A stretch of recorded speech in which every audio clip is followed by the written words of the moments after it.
But while you're getting that together, there was a guy that in Boris's group a while back. He did a UCC1 on the birth record at the hospital and listed the location of the debtor at the hospital. He was in the middle of a foreclosure on his house. And we don't know, they don't know either what got triggered. But something got triggered and the foreclosure attorneys went and walked away. Hold on, what did he do? He did a UCC1 on the birth record and put the location of the debtor at the hospital of birth. Yes, this is exactly what we were teaching. Yes. And okay. When he did that, they said they don't know what got triggered. Okay. But the foreclosure attorneys walked away in the middle of the case. So this is the technology that I've been teaching for about 6 years now is jurisdiction. And that's exactly one of the examples that we give is using the metes and bounds of the hospital as that place where you heap everything on and then challenge the jurisdiction of it. Now, we had a probate judge just the other day confirm what I've been teaching here. And I know you don't know how much you know about what I've been teaching, but it sounds like we're on the same page. You just might be a little ahead of me. And I'm fine with that because none of us knows all the law. We all know. No, we don't, brother. Arm in arm, hand in hand, we'll come together. That's right. But the probate attorney heard one of my friends. My friend was filing a case in the court. And he's talking to his buddy on the phone about what I've been teaching him. And the probate judge pulled him to the side when he got ready to leave and said, "Follow me." Walked him outside the court. And he said, everything you said you're right about, but you missed one thing. He said, the mother did give you that name, but you've never taken control of it. There you go. Yep. He said, until you take control of it, it's the property of the state. It has to be, because it's like a 4-year-old with a sharp knife. 4-year-old can't have a sharp knife. No kidding. People ask me about when I told them. I said, would I teach my oldest son this stuff? Absolutely not. And I'm not afraid to say it. He's white trash. No, they can't have a sharp knife if they can't operate it. He would abuse it. I did have a little plan because as soon as I heard those things that you guys were talking about, the names and all that stuff, so my little plan was the first thing I did was copyrighted my name and everything. Copyright, a common law copyright holds no weight. Nope. To try to take some tree.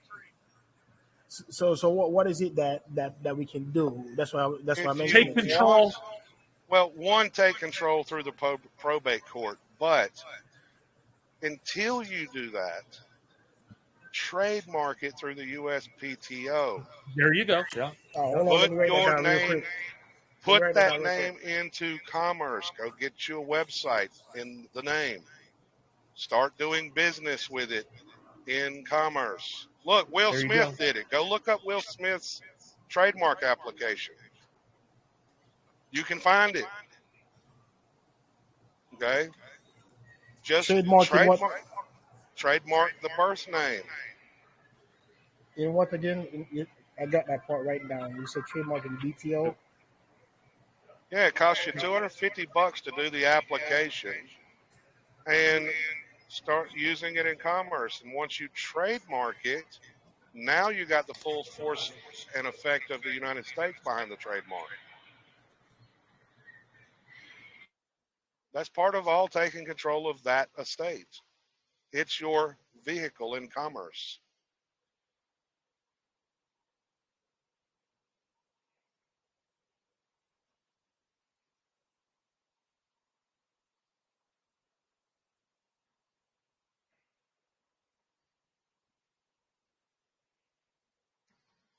And right now, April at the trademark office is trying to force me into putting down that I'm a U.S. citizen. I said, I can't. I'm not. And this is a contract. Why am I going to put something fraudulent on a contract?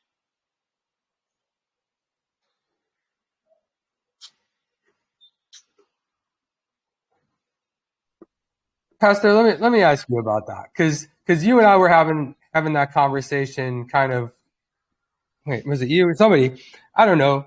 But like, so you can claim it at some times, but then when it's beneficial to claim, but then other times when No. it's beneficial, like what's the reasoning? What's the What's the reasoning? You've been claiming it out of ignorance.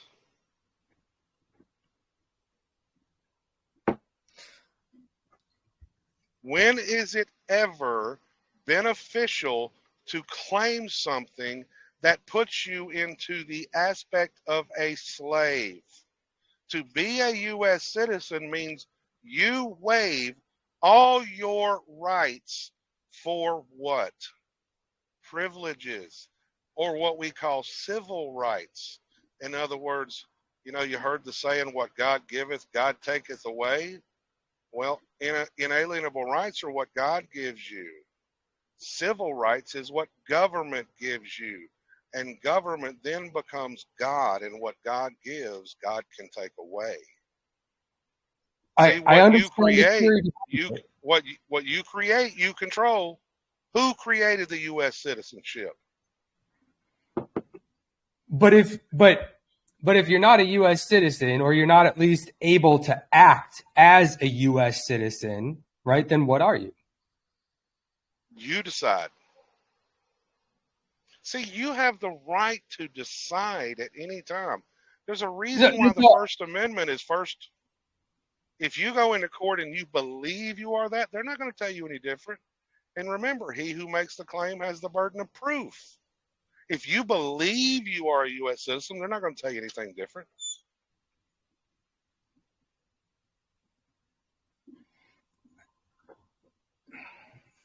Yeah, that's it. There's so much truth to that. But tell me, when did you apply?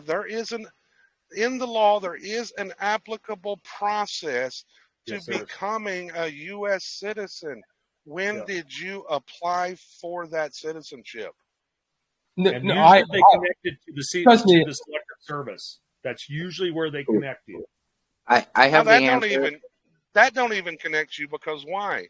When you put the name and you put the social, what are you putting on the document? The trust. That trust is. I have the answer to that question, Pastor. Hey, Tim, I haven't even had a chance to listen to your recording. You need to, busy on the phone. Because in that recording, the lady, the federal agent from the Social Security Administration office, says, as soon as your birth certificate makes you a U.S. citizen, is what she told me. And I said, what? I would have said, I said, what? You crazy. No, I'm serious. You got to listen to it. Where's her evidence that that's my birth certificate? My denotes. No, I know. My argument with her was, when did I agree to this? Can you prove that I agreed to this? Well, your parents did. Okay, so that's still not me. Whatever. I don't know. You should listen to it. I wish I was as educated as you guys, because I would have asked her a whole lot better questions.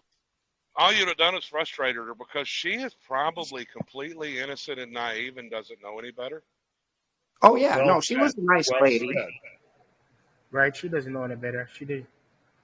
Because she thinks the same thing for herself. Yeah, that's my name. That's your name. So you said take the name. So you said take the name, trademark it. Because I'm writing down these things because I need to get this thing done the right way, so I can move forward. Because I was planning to go publicize, do the business in my name and publicize the name of the newspaper, saying that this is notice for every party that my name is copyrighted or whatever, and so forth. I was really trying to pry out of her what exactly is my relationship with this trust. And she kept saying, well, eventually you'll be the beneficiary. I go, well, then what does that make me now? You be the beneficiary. You only get the beneficiary, I guess, when you die. Oh, if you become disabled. No, I mean, in her terms. I mean, like in her terms. That's why she said eventually. In her terms, I'm not saying that in her terms. And then I asked, I said, so is there a way to undo this? You can't undo what you didn't create, what you have no authority over. I know that was. I have to pose a question though on this. Like when I really sit down and think about this, and this is what Cite Your Authority and I were talking about in the very beginning, is that I got a nice pension every month. You know what I'm saying? So what am I going to say? What am I running from?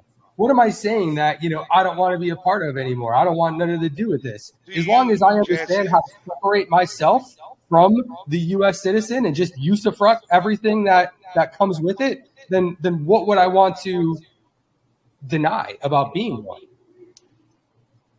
Jesse, my name is one. The name that I claim is one. The name that I use is one. But I mean, why do we want to run through stuff? Jesse, You don't want to be it's one. you want to eliminate liability. Bingo. Okay. And you do it through an assignment and a Now notice listen. of assignment. See, the Congressional Record, March 9th, 1933, says that they created this new money in exchange for government obligations. But you're sitting there violently thinking the system is.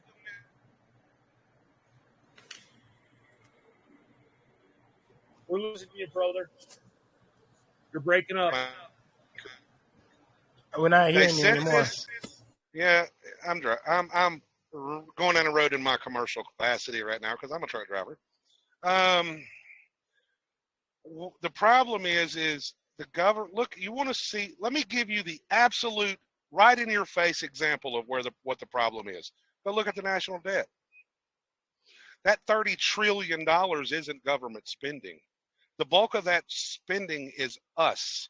We're sitting there creating all these securities, all this public debt, and we're not doing our duty so the government can take care of its obligations and balance the books. We sit there and point the finger at government and say, balance the budget, but we're not doing what we're supposed to do so they can. What is a government obligation? It's their duty, but we want to run around and say, oh, this is freaking great. I want all this liability. I want all this debt. That's the bottom line, Jesse. I hear what you're saying, but a while ago, there's a guy that was running around saying usufruct all the time, and I looked up that word, and that's what I like to go with. I'm not saying don't go with it. That's Boris. Okay, Boris, yeah. Yeah. But what he's missing, and the reason he's stuck on usufruct is he still sees it as his name, even though he has no firsthand knowledge that's his name. Bingo. I understand that too, and I'm with you, but we're just talking theory and semantics at this point. What is knowing? I'm not talking theories. I'm talking facts.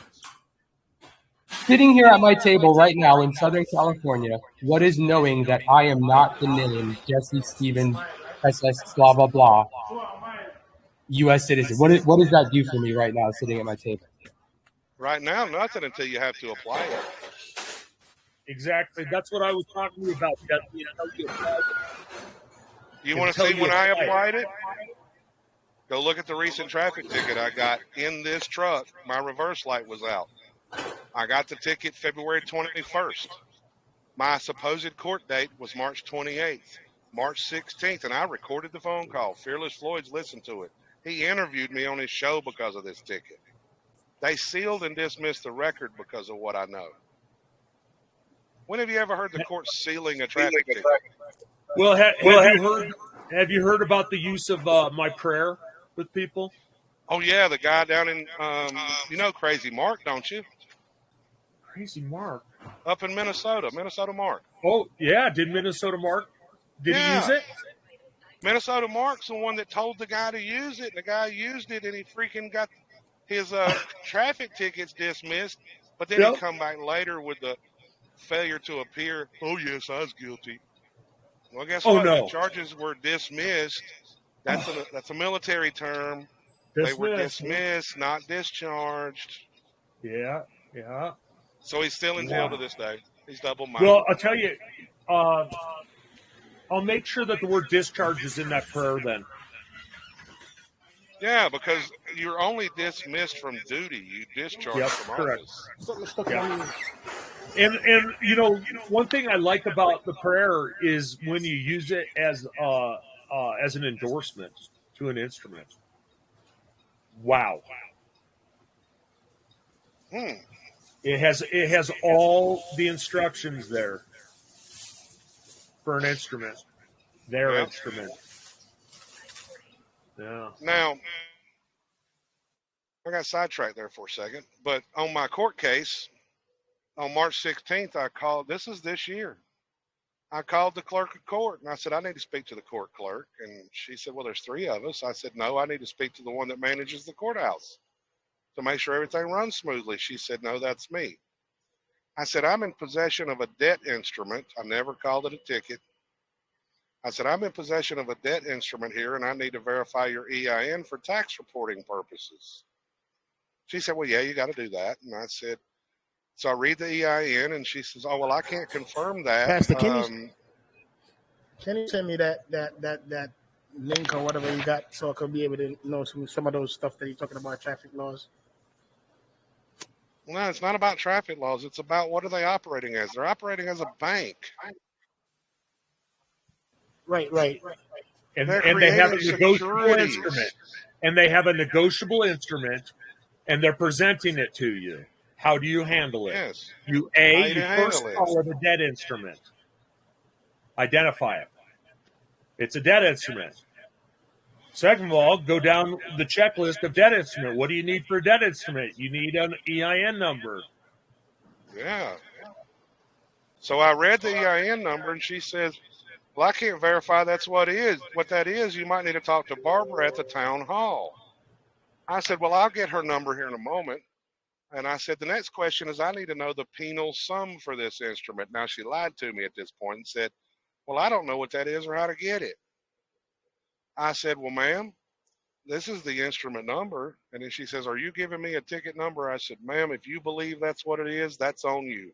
I see it as an instrument of value or a debt instrument, which means under Title 18 U.S.C. 8, it's an obligation of the United States. And then she said, are you the name? And I said, ma'am, that name is owned by the United States. They're the secured party in this matter, and I'm just the registered agent, and it's my duty to notify the principal of anything that affects his interest.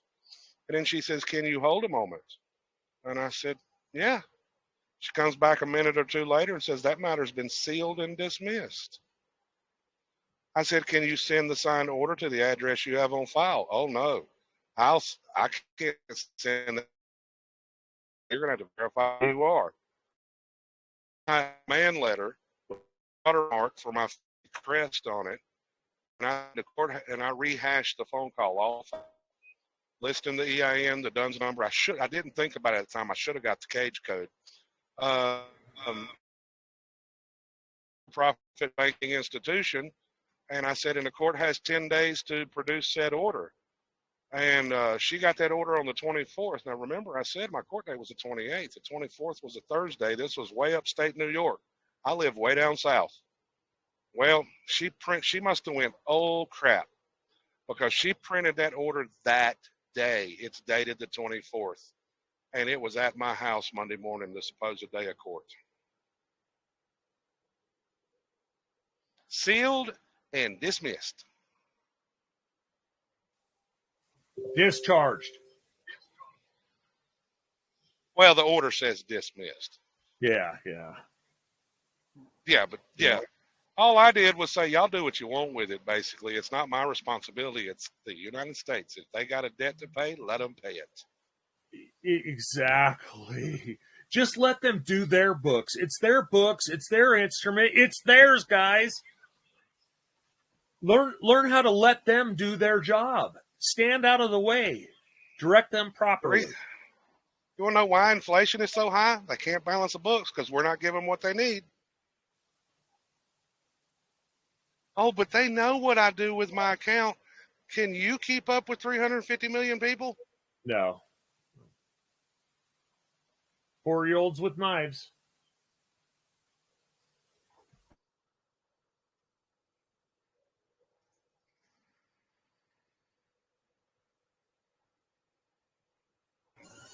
Render Oh unto man, Caesar that which is Caesar's, and unto God that which is God's.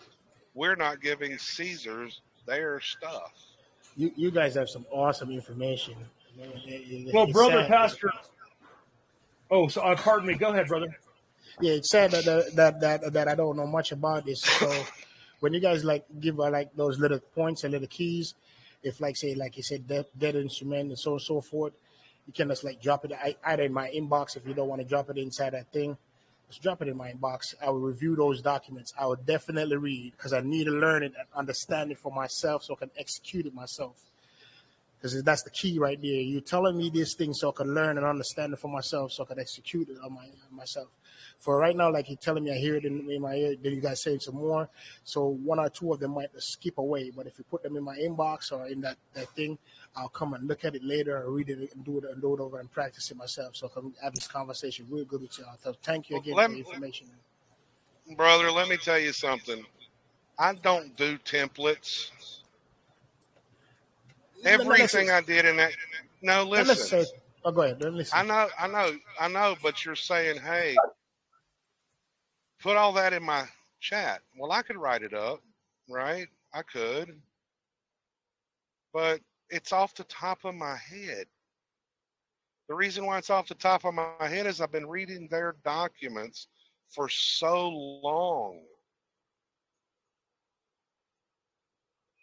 Once you get to the point, equity is done that way, and equity that way where you live it, it's right on the tip of your tongue because the last word you spoke was of equity.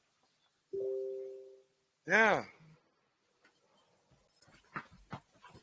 And equity's a strange one, guys. People want to point to chancellery courts to get equity. No, equity is everywhere.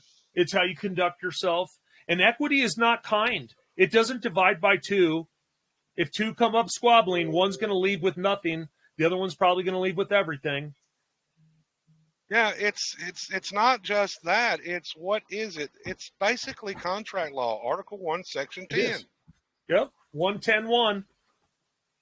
The government, everybody says the government's a fraud. No, they're not. If you want to argue constructive fraud, we will argue that because I do agree that. I agree with constructive fraud. Absolutely. Because they publish everything. They put it in your face. They put notice. They give you notice, and that is what is required in the law, is that they notice you. And they do so. That's why it isn't fraud. You know, somebody the other day said that they were the holder in due course of the Social Security card, the account. I said, nowhere on the card does it say you're the holder in due course. You know what it actually does say? You're the holder. They are the holder in due course. It's their property. You're just the holder. And the tear-off section of the Social Security card that the average person doesn't have, it plainly says in multiple spots, the holder of the card. This is legal terminology. Understand what it means and what it says. You're just the agent.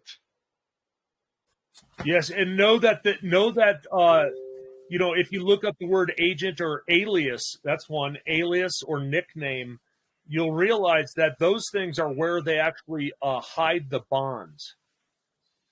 Go to Black's Law Dictionary and look up alias. Or you're not joking there. Yeah, that's where they hide the bonds. They hide those bonds under those names, those aliases. My buddy Andrew in Tennessee, he doesn't know a lot about this, but he knows a lot about the legal system because he hates family court and he helps families. But I started teaching him some of this stuff, right? And he went to the what is that? The Register of Deeds, not in Tennessee. It's the county recorder's office. And he looked up his warranty deed. And the name on the warranty deed had the all caps name, a married man. So it would basically be the name of the trust is John Henry Doe, a married man. I said, ain't that an interesting title for the trust? They hide it. They just put a name to it that similar to you, and you think you're the liable party. So what do? You keep giving them your money, transferring your wealth. And what happens every time there's a recession or deviation in the banking system. 2008, what was they saying? The rich are getting richer and the poor are getting poorer. What are they saying now? The rich are getting richer and the poor are getting poorer. Because Again, why? You're continuing to transfer your wealth. Now, there was something I was going to add that was really important. I'll come up with it. Yeah, Pastor, you're on the money, and I'd love to help you out and fill in the blanks any time, brother. I would love that, brother. I've got some incredible. I think you and I should just chew on some fat, because I've been doing this a long time, and I've been through the ringer and got a few cases under my belt. And I vaguely think I recognize your voice, but I'm not going to swear to it. I recognize yours. A lot of people find me a little harsh because I'm just. Wait a minute. The House of Prayer.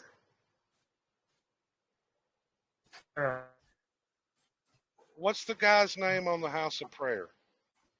The PMA. Can't hear you. The guy that has the website that my house shall be called. It's the House of Prayer. I think you've been on his phone call. Yes, I have. I think you was on the phone call the night in question that I told him I wanted to get in touch with you. Look how God works. Isn't that wonderful, brother? Yep. God directs our path. Well, people want credentials, and I don't give just their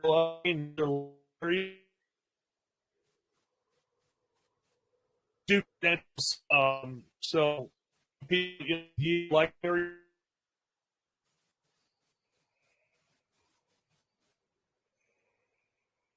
Now, I didn't hear nothing you just said because of my signal. It wasn't your signal. We couldn't hear him either. Yeah, I said, okay. yeah, I don't do credentials because, I'm just one of God's servants. I don't have any credentials. I'm not a lawyer. I'm not an attorney. I'm not a doctor.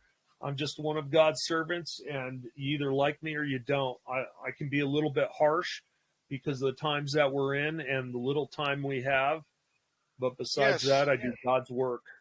Time is definitely short, brother. I mean, look at the signs. Yes. No, but it was that phone call that I listened to was back in May. Yep. And y'all were having a conversation on PMA. You were on there first. And then the older gentleman came on later, like the last hour. Correct. And I was listening to you, and I was like, oh, this man's good. Yeah, I blew the doors off of them that night. They didn't have nothing to say. They weren't even prepared to hear the truth. And I even told him, I said, help me get in touch with that brother. And look, well, he didn't. I don't guess he did because you showed up. Yeah. Well, I'm always going to be preaching the same message. I'm not going to change. And that's just my style, because I've realized that as I change my style, I realize that other people don't like me, and I change my style, and then other people don't like me. Listen, my style is someone that has got calluses on his hand, calluses on his feet, broken bones, but I'm not weary. I'm standing tall. My chin is up, and I've learned the languages of many men, and I'm here to report back to others so they don't have to go through the strife that the people that I've helped and what I have gone through. Well, let me tell you what I'm working on. Sure. I already know you know about the marriage license and know what that is. I'm actually telling people, look, people they say, are you a pastor? Yes, I'm an ordained minister. I said, but I will not marry nobody under a marriage license. If you want to do a contract of matrimony, that's different. That's God's realm. Yes. And now the other thing is this. Well, now that I've got the CDC document that admits to the placenta in all 50 states. Oh, are you kidding me? Oh, I am not kidding. Whew. I said, okay. So guess what? You know what happened back in the old days? Some cultures would leave the placenta attached, some would not. But what was the one thing they had in common? What was the one thing they had in common? they would have a burial for the placenta. Yes. Yes. Well, guess Even what? after the lotus birth. Yep. Lotus birth includes the burial. That's right. So, guess what that means? As the pastor, I have the authority to hold a funeral and kill the straw man. Well said. Because under the 7-year rule, nobody can find the straw man, nobody can find the placenta or the Bingo. infant. Yes. Yes. And with the straw man dead, you can get the EIN number for that, right? Well, I think you got to have your own system set up, and you got to know how to handle your commercial affairs. They're never going to turn that money over to you if you don't know what you're doing. Oh, yeah, exactly. Yeah. You can't have money. It's too damn dangerous. You know, guys, I want to tell this story because it's a great example. Somebody from California, one of the stars from California, was traveling in Africa, and they went and bought all the soccer balls within 300 miles. And I don't know, there's like 15 or 20 soccer balls within 300 miles, 15 soccer balls. And he gave them away. And most of those kids were chopped up with machetes, and their balls were stolen before they even got home. He gave away a prize. So so beloved, so worshipped by other men that they would kill you for it. And he gave these to unsuspecting children, a prize bigger than themselves. And they walked home and they were murdered. They were cut up. And I don't think one of the kids that were given a ball survived the gift. Because equity doesn't perfect an imperfected gift. And yeah, money's dangerous is what I'm trying to say. Absolutely, it's dangerous. But I heard recently, and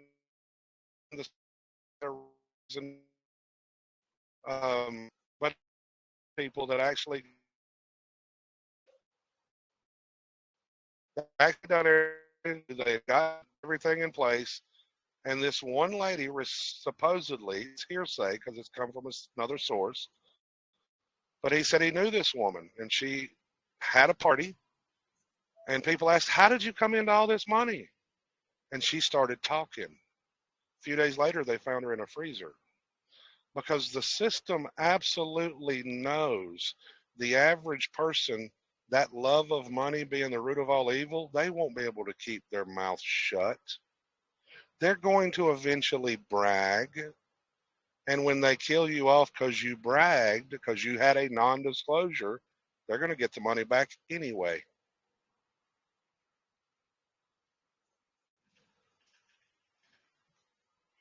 Satan is the god of this world, according to Scripture. Do you really want to make a deal with the devil? Nope. Hey, you don't either. Good girl. Do I care about giving them their obligations? Hey, settle your debt. I don't have a problem with that. I am more than happy to give them their obligations. Let them take care of their obligations. But when it comes to that account, it was not mine from the beginning. It was theirs. Let them settle the debt. Quit chasing the money. Absolutely, because in Article 6 of the Constitution, it talks about those engagements and that debt. And in Article 6, they're taking on all that prior debt. And all debt. Yeah, but you know how treaties. It's crazy. But nobody reads that book. Nobody reads the Constitution. The United States Constitution with analysis and interpretation, free to download for people to understand their rights and how to defend them.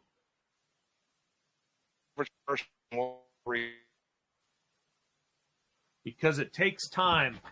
And then people, want it delivered to them, and then want it read to them, and want it fed to them. And it takes your own personal time to go out and observe and make light of this knowledge in your own life.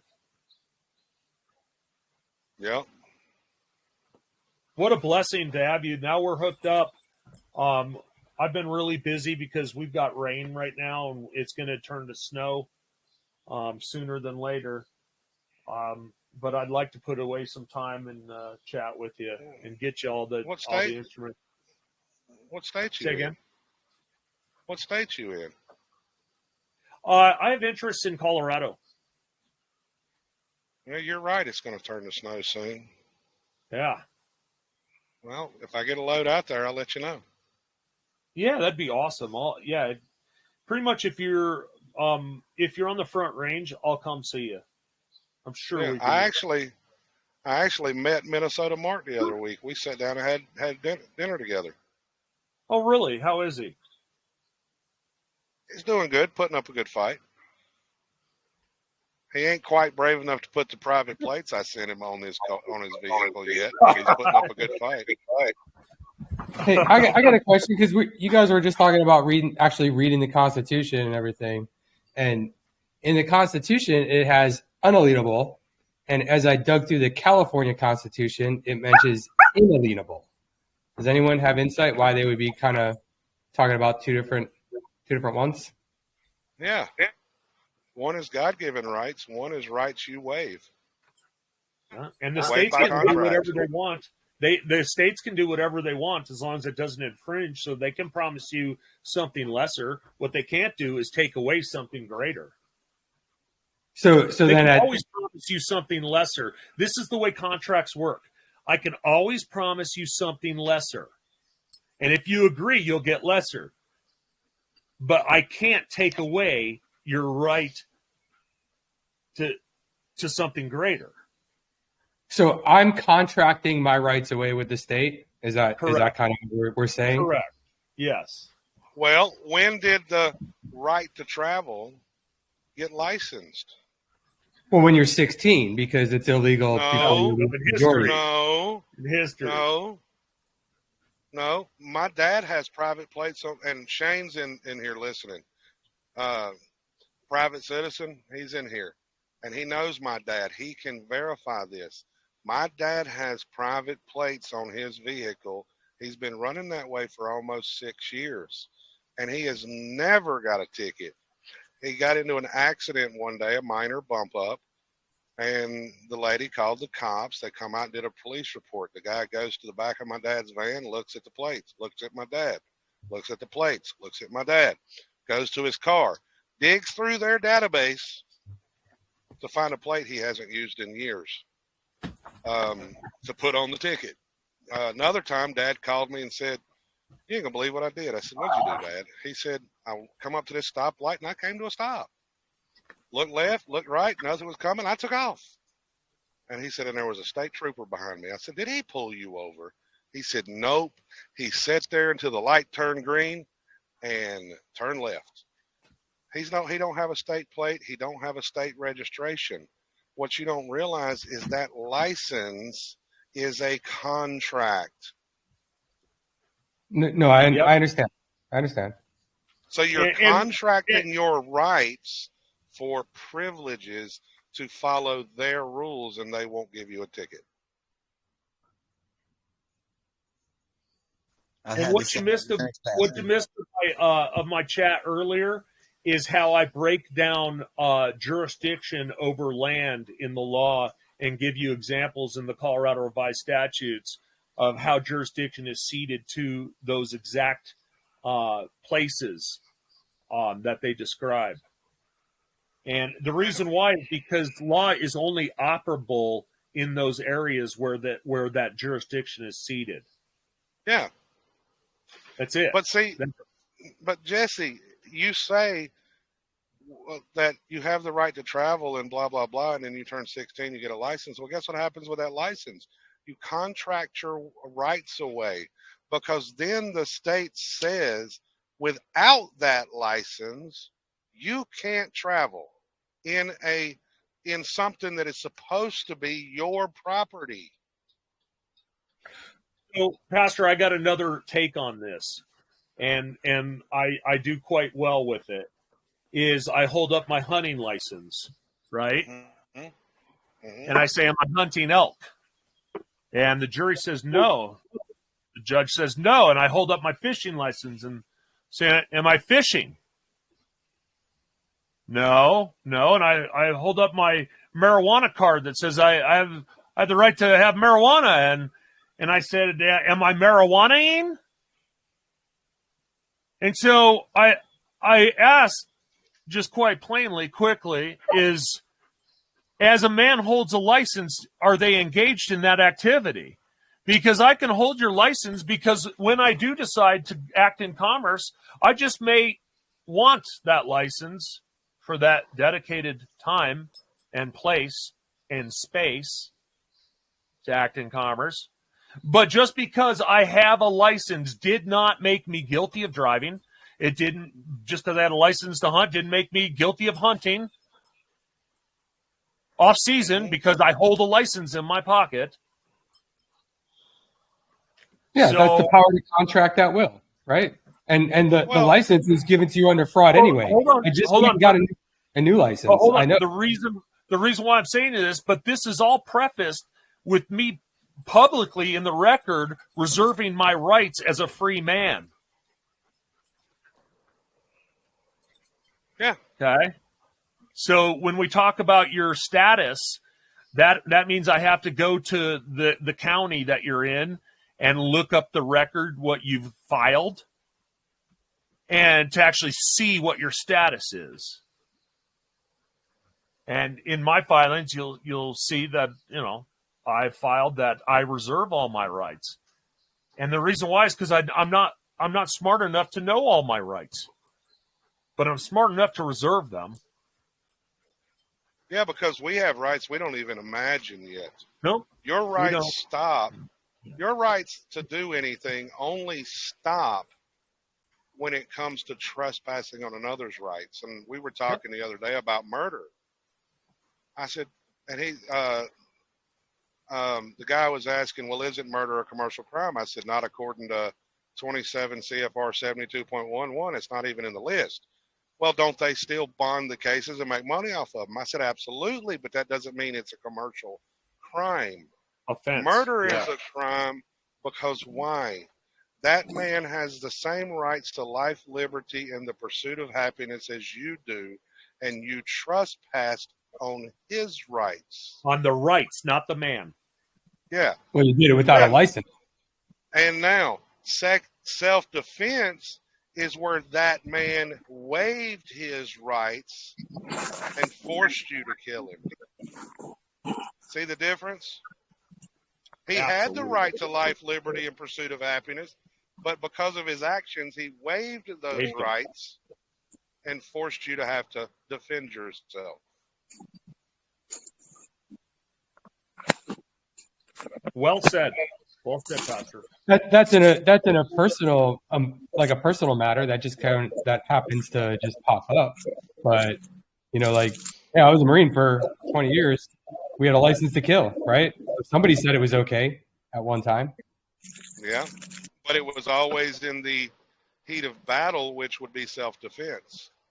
No, well, technically, but if we weren't there, there would be nothing to defend ourselves against to begin with, and we were only there now to secure all these batteries for the Tesla cars. Yes, that's actually a true statement. I mean, war is a racket. It's all for bankers and businesses. Yeah. You read that Smedley Butler book too, huh? Yep.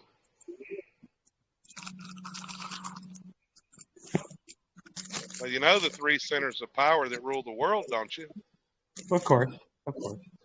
You got the Vatican. They have a church in almost every country, so they hear about all the problems before anyone else. Then they send emissaries to the city of London within London, who sends economic hitmen to both sides of the skirmish to fund the war. And when a resolution cannot be reached, they send in DC to do an acquisition of property. That's why we go in and set up bases. And now we say, here, boys, y'all going to play by the rules. Yeah. I always say we were just the public face of a really long negotiation process that didn't work out. That's right. And now you wonder why we have so many troops with PTSD and all these problems, because the troops are realizing it's an unjust war. and their conscience is tearing them apart. But they got to learn how to forgive themselves because they didn't know better. They were an infant when they signed up. Injuries, man. Injuries get most people.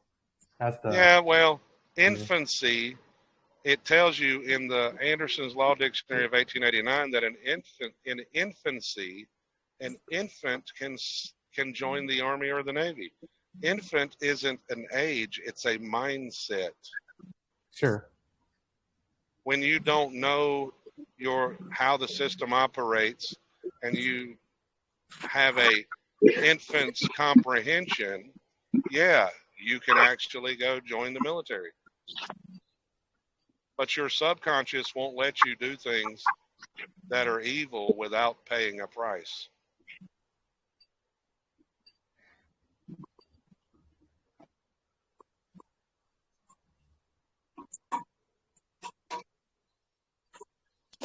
I always say too, like we were fighting farmers and gangbangers over there. That's all we were doing.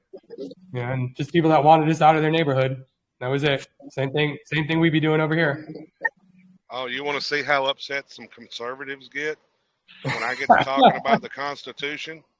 I said, you remember back after 9/11, the whole argument is to the supposed terrorists, if you believe the official story, which I don't, that were in Guantanamo, and did they have constitutional rights? Well, yeah, and they'd say, yeah, I remember that, and they don't have any. I said, really? When's the last time you read the Declaration of Independence? It said all men are created equal, given their rights by their Creator. I said, why does America think we have the patent on rights? Are we saying that we're the only ones made by the Creator? See, we're trespassing on their rights because we're going in there under the guise of the bankers. We're trespassing on their rights, and guess what? Our day of reckoning is coming.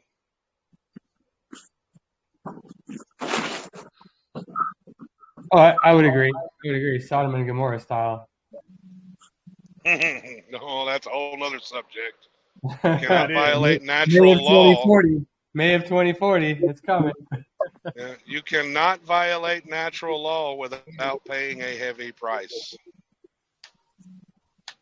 It's all cyclical, though, Pastor. That's what I've come to It see. is. It is. It is cyclical. Look at the Bible.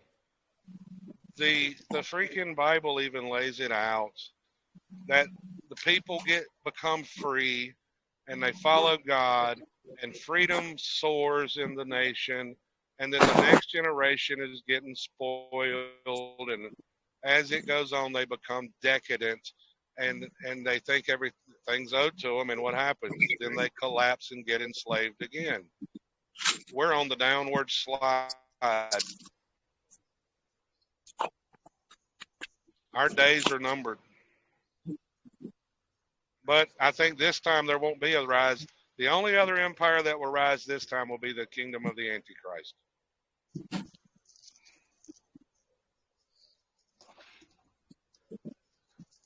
And by the way, cite your authority. Yeah, brother. Have you been seeing any of the reports on the building of the third temple? I have. What is up with that? I've heard about it. I didn't get anything physical, but I caught a news brief. They got their red heifer. They've got it ready to build. And in the way it appears by the articles and reports that I have seen, it's like a prefab house. They got everything ready to just slap it up quick. Of course. Sure. And just the other day, a new one come out where you know that the part of the clothing of the priest is red like fire. Well, they believe they have found the larva of a certain bug that grows on a tree. Yeah. That when you get it in its larva stage, it is actually red looking, but the dye that is created when it dries, the cloth is orange like fire. Huh, interesting. Well, you know, something something recently that I added to the prayer was that God knows my heart to be of a Levite. Mhm. And reason why is because, we are responsible for the word, for the truth. The Levites are responsible for the truth.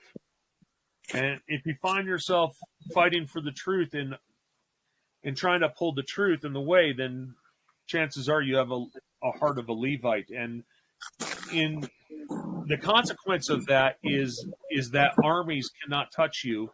And the consequence of that is that the Levites were never put into the first census or any other census and do not hold a number or a mark. And that is why Well, I believe if you study what Paul says in Romans, you're grafted into the vine, which means what? By spirit, you're a Jew. You're an Israelite. Because you're grafted into the body of Christ, and because the vine was Israel. Yes, and it's the nation of Israel is the blood of Israel and not the physicality of Israel. That's right. Because a nation is a man, and that's what most people don't comprehend is a man carries a nation, a woman does not. Yeah, well, if you look at what I've been saying recently when it says that you are to go have dominion over the earth, well, doesn't the word earth translate clay? Absolutely. Well, what does it say that man was made from? Clay. So what if you're supposed to have dominion over your portion of the clay and have self-rule? Absolutely. But the reality is that you have to notice them, that you are governed. And this is why I'm getting people to write prayers, so that they are evidencing that they are governed by God and that they are disciplined in that. And when they express it by writing this prayer, they come one step closer to actually living it. Yep. Because people talk about well, Jesus did away with the law. Really? No. The only thing he did away with was the sacrificial law. He was the last sacrifice. Absolutely. He didn't do away with all the laws. Yeah. We would not have to sacrifice. We would not have to sprinkle salt. For them. No. Yeah. And a lot of the laws, if you really research them, like the food, the laws dealing with clean and unclean. Yep. About it, if you eat, Bible calls on. I mean, do you think they knew that back then? Not necessarily. But look at they the don't medical know the effects are of the unclean animals when you eat too much. Yeah, they didn't. Well, I was taught by old men farmers, and they'd teach me stuff without telling me where they got it from or what book they read it of, because that was just how life was. And, and you take it as fact. Yeah. Depends on who gives it. Well, go look at when the Bible talked about not circumcising the son before the 8th day. Well, there's a medical reason why. Because the liver by the 7th day, the liver is producing 4 times the amount of vitamin K that it will ever produce any other day of its life. It usually takes up to the 7th day, and that's for blood clotting. Do you think they practiced on their children? Oh, well, that one didn't make it. We did it on the 2nd day. No. The Spirit told them not to do that. Because why? We're God's creation. But we just turned our back on God, and we say, oh, I don't believe in that book because it's religious. But the principles that are in it is what founded this country. Bingo. And the people won't even read it. Yeah. Well, something that I describe, first of all, to let people know who and what I am is I describe the Bible as a copywritten instrument, and I describe the Holy Scriptures as the truth in all instruments. Yeah. So in a sense, then, I'm definitely. Go ahead. Yep. so in a sense, then the scripture that said, "He that dwelleth in the secret place of the Most High shall abide under the shadow of the Almighty," which is Psalms 91. And when you think about it, it also said Jesus on the body. It said, "A body thou art prepared for me." And if you think about it, the spirit doesn't have a body. So what body is talking about? Then I would think about that's talking about Jesus right here, right? So then maybe from a laws and stipulation that Jesus asked us to do, that's exactly what we should work with, right? Well. Yeah, so something I would add to that is a thing I describe is equity is what God gave you naked. Equity is everything that God gave you. You didn't need to be salted. You didn't need to be bathed with salt. You didn't need to be washed to make you perfect when you were born. What was that? Numbers 18. You don't have to be anointed. No. You're made perfect. And equity is that. And give back unto Caesar what is Caesar. And what is Caesar's is the law. Stay in equity. Let Caesar do his law. Let him do his law books. Give him back his law books. Give him back his checks. Give him back his chattel papers. Give it back to him and stay in equity. Bring equity. Yeah. How you look?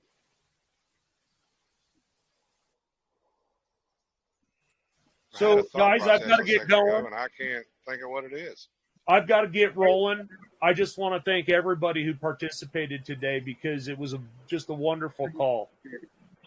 Thank you for your time. I appreciate you, man. Sir, whenever you are free, I drive for a living. I got nothing but time. So just pick up the phone. Sure. And can I grab you on Telegram then? Is that the best one? Yeah, I'll send you my link tree. You can go check out my stuff. Please. Yeah, that'd be awesome. Yep. And check out the posts that I did in Floyd's, or you can always come over to Cite Your Authority and grab them too. Okay. Yeah, some really good stuff, some top-hitting stuff, some of my life's work. Yeah. Thanks, guys. So, yeah, thank you, guys. Appreciate it. God bless all.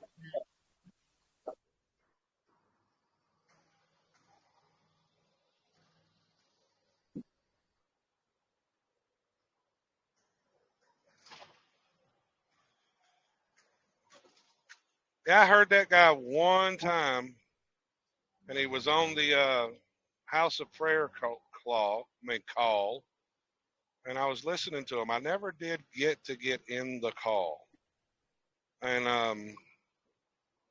I was listening to what all he was talking about, and I was like, well, this guy's freaking brilliant on how he set everything up.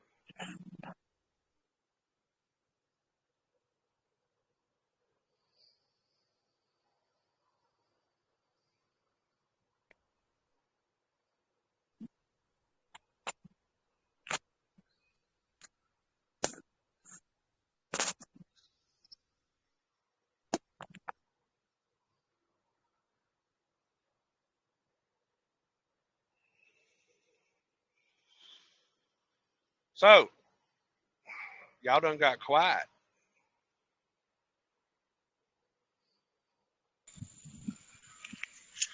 Just listening. I actually came in late. I'm not sure what you guys were talking about. I heard talking about the Bible last scripture, but came in about 20 minutes ago. So, how you doing, Pastor? Oh, doing well. We were talking about basically the same things I teach about how this system was set up and how you should be operating accordingly. And he was like, he's confirmed everything I've been saying. He's known it longer than I have. Yeah, that's good to have witnesses. Yep. And all I'm doing is, when I started figuring this out, I had forgotten about some of the people that were talking about you being the agent all this, that, and the other. And then I started realizing that, and all those different things I had heard in the past throughout the years listening to different people, it's like it started coming back. Yeah, after listening to all these things and processes for, I don't know, over 2 years now, close to 3 years, I'm not saying I'm experienced, but I'm not a newbie, I guess. Yeah. I'm trying to get to the root solution, you know what I mean? What is the root of all this, and how do you resolve it? My opinion, the root is the name. It's not yours. And if it's not yours, what is your relationship to that name? And right now, the evidence is supporting that you're the agent. And what's the duty of an agent?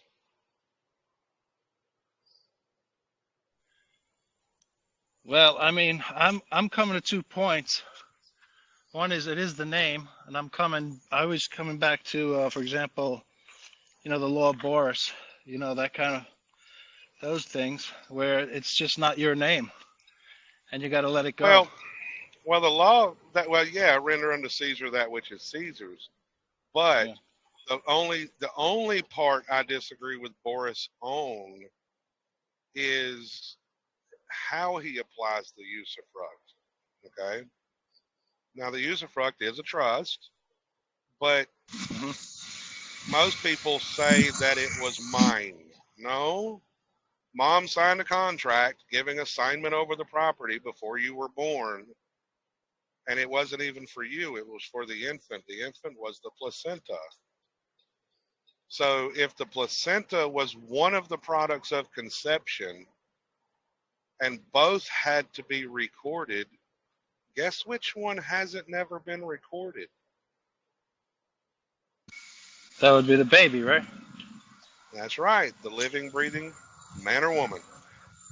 Which should have been done by the parents days later, I've heard.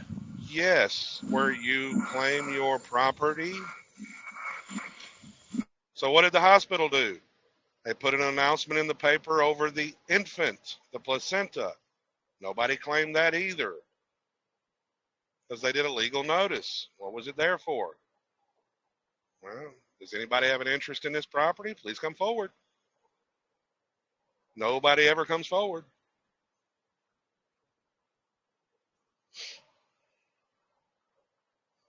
But see, you got two products of conception, and the mother takes the baby home, and nobody records the baby, even though the law says both must be recorded. Right. So, the end seems like to do what you're doing, and also to deal with commercial, you have to live in the world. You do have to go into trust. So it's twofold. Yes. Yes, you absolutely need a vehicle to operate in commerce if you're going to be in the private. Yeah. So the key is to get into private and have a vehicle for you to use in commerce, as a private citizen. So, I think like Ann LaFleur's stuff, for example, is something that it kind of lit up a light bulb for me. I heard about trust for so long. I have 3 of them, but I haven't understood how to utilize them. Well, that's where you need to go to archive.org and look up the treaties on trust or the law of trust. Go find you a book that you're comfortable reading. And just go through the book, start learning how they work and how they operate, what your duties are if you're the trustee. But if you really want to be in the private, go set you up an LLC, go get you a registered agent in New Mexico, have it recorded in New Mexico, because why? They will not divulge who the owners and members of the LLC are. And you can get a registered agent for as cheap as $35 if that's all you want. And from that point, you also can do your DBA, doing business as the CEO of the LLC. And now the LLC is appointed as the trustee. Now, when there's a lawsuit, Who does the government go after, or who does anybody go after when they go after the trust? They go after the trustee. Well, if the LLC is the trustee and it's completely legal, they have to go after the LLC, and you're just the CEO. And as long as the CEO is doing their duty, the CEO has no liability. You're just the agent. And if the LLC doesn't have anything, because its only job is to manage the trust, what can they get? That puts you and the man completely in the private. So you opened the LLC in New Mexico, or are you just a registered agent? Registered agent. That's where it would be recorded at. As long as you got the registered agent, then it can be recorded in New Mexico. And then on top of that, there's not an annual filing fee. There's actually, it's a filing or reporting process is every 2 years, and there is no fee attached to the reporting process. Huh. The 4 states that give protection of LLCs are Delaware, Nevada, Wisconsin, and Wyoming. Not Wyoming, Wisconsin and New Mexico. And well, maybe it is Wyoming instead of Wisconsin, but either way, New Mexico is the 4th one. Delaware is the most expensive because it was really set up for the corporations. That's why when you go look at most corporations, like the big ones, like if they're international, they're a Delaware corporation, even though they're not housed in Delaware. Well, Delaware also tax. Yeah. Sales tax. And then if you want to get your 98 number, go find you the list of countries that have not signed on to the Hague. Okay? And then get you a mailing service / registered agent service in that country and get that address to receive mail. And then you can get your 98 number as a foreign grantor trust. And everything's 100% legal and by the books. What's the significance of doing it in a non-Hague? The 98. Jurisdiction. Okay. Jurisdiction. If they're a part of the Hague, then they have treaties with the United States for certain things. I see. So if they want to check you out, basically, because they have that relationship, they'll oblige, basically, for the U.S. Basically, yeah. Okay. Yeah, I have a 98 trust. Yeah, but that's why I say, if you just follow their rules, they'll tell you how to do everything. Yeah. Uh-huh.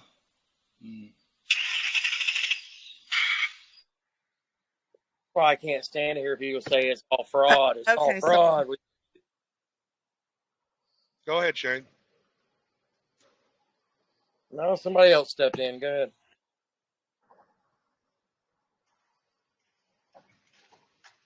Ma'am? I had a question in regards to what if both parents are dead and that live birth testimony from them. How is that possible? Is that where the Bible comes in? No, if you want to be you need to be the executor, which means you need to know the rules and what's required as an executor. Okay. One of the rules of an executor is they have to contact all the accounts and creditors and debtors and settle all the friggin' debt, right? But that's not the only job of the executor. And if you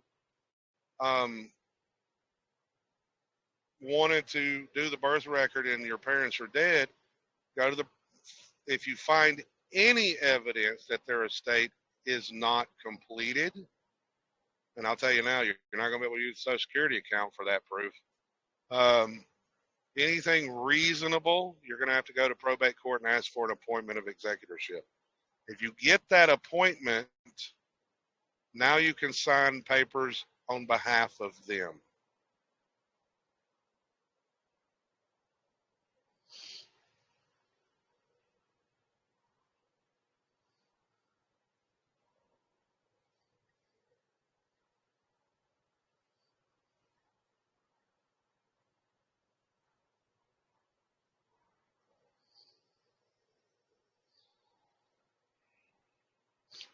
Shane. Now, what was you saying, Shane?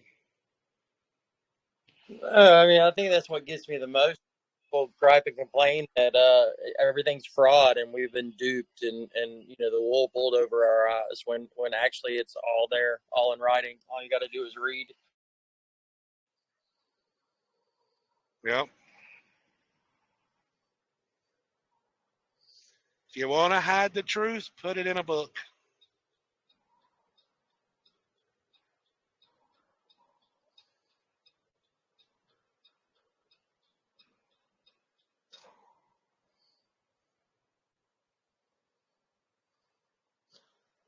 And I think at some point we all realized that, and we all realized at some point, wait a minute, when we started in this movement and in this learning process, we started reading things and we started saying, wait a minute, things are not what I thought. I mean, the first time I experienced it was when I found the court case Jones v. Timmer from 1993. Now, if you look up that case, it was overturned.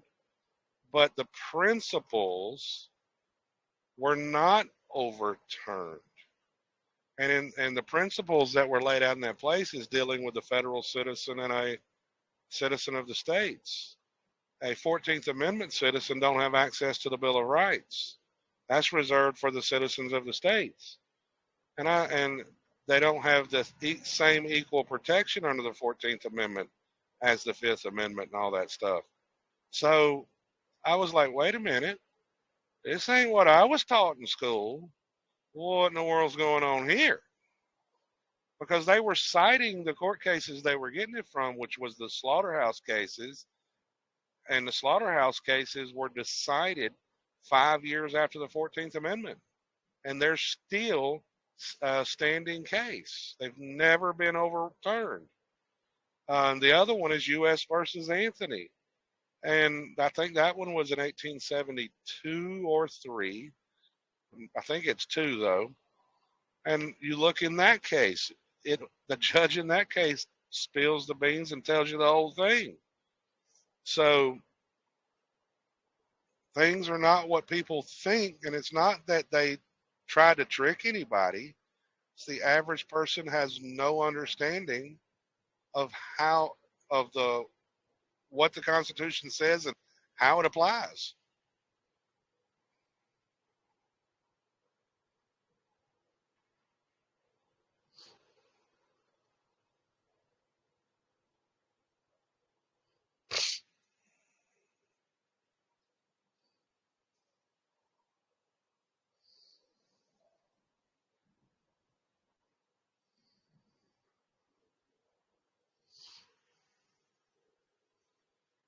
$59 more miles.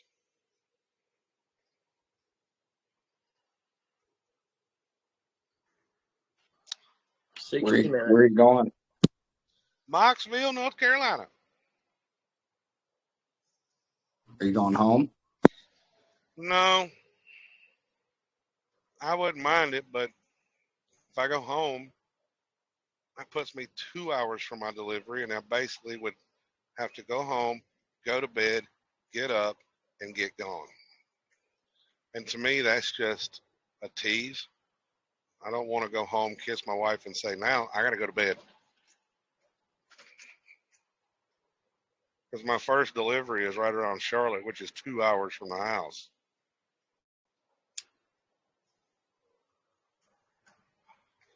Maybe you can talk her into meeting up with you. That'd be up to her. If she You decided to bring her butt this far, you got to plant that seed. I don't have to plant that seed. If she wants to do it, she'll do it. Trust me. She's done it. I run out of time one time and didn't have the time to get home. I had to do a restart. She came to Moxville and picked me up and took me home.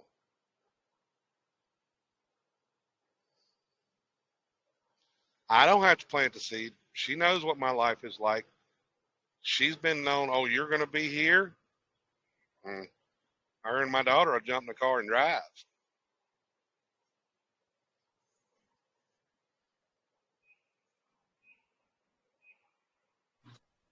So, you want to talk about the railroad strike? Mm.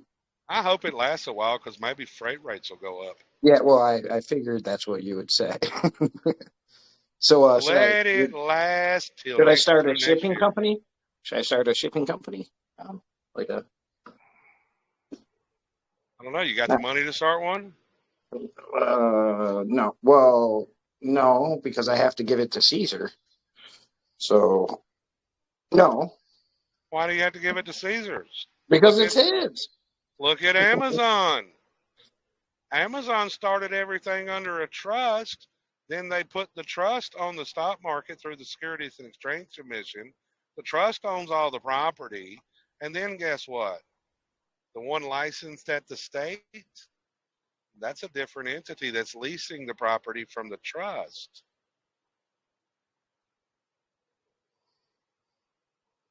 It's all about how you set things up.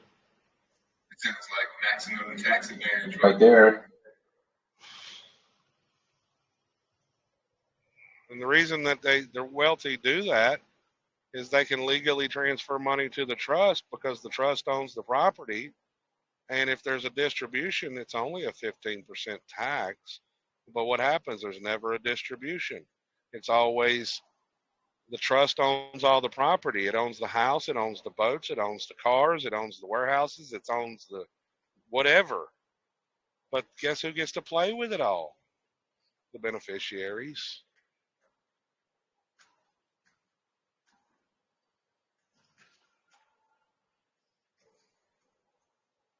And if you read their 424B5 prospectus, if you are an investor in Amazon, you might be a beneficiary to Amazon. Because it says something about certain investors are beneficiaries.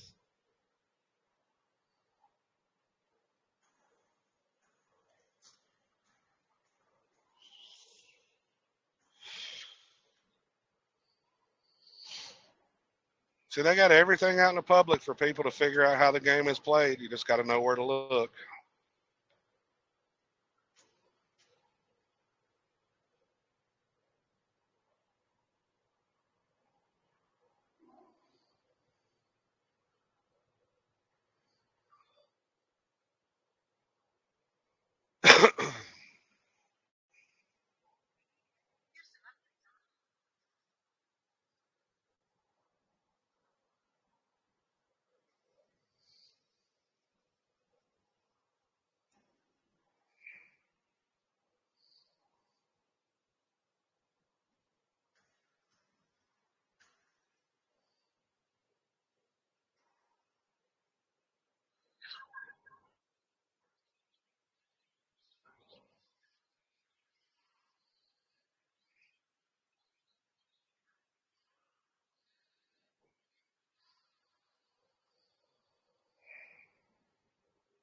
So that's all you had to say about the strike? Yeah, because I've been saying I hope the strike lasts for a long time. Because why? Right now, freight rates for trucks suck. It's been bad for us all year long. They're not trying to pay us nothing.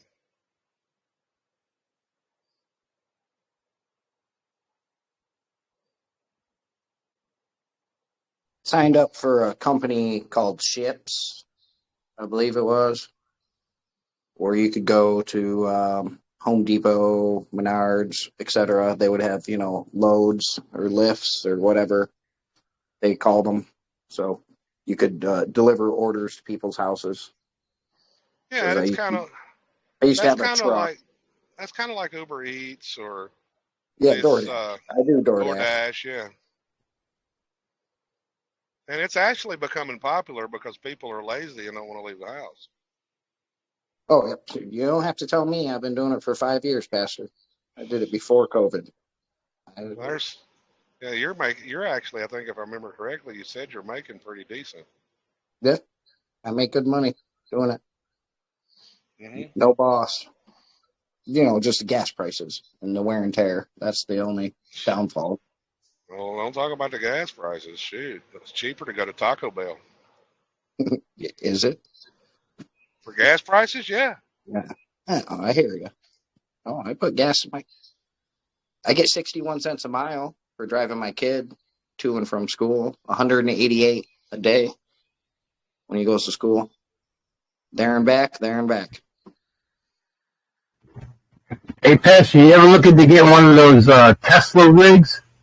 I've actually looked at the potential cost of one, and I said, get you a freaking gas or diesel generator that holds about a gallon of gas that'll charge the batteries while you're stopped and keep them charged. It'd be almost worth having one of those. Yeah, right. Or throw some solar panels on the top of the trailer, That's possible too. You won't get enough amperage. Full charge though. Well, it's not like you can't.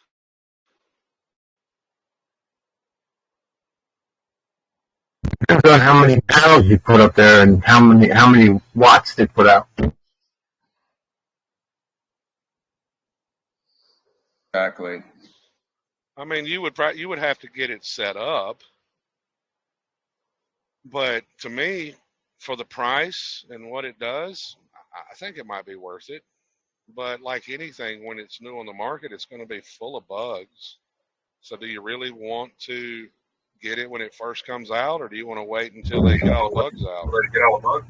Yeah, right. You want to be their guinea pig? Need you around, Pastor. Don't be their crash test dummy, will you? No, I'm tired of being a dummy for the government. I don't want to be a dummy for Elon Musk too. Ain't that the truth? Hey, I saw he's another one. He's another one like Amazon, with everything on government subsidies and trusts. Shoot, we know he's getting government subsidies. The corporations are on freaking the government teat.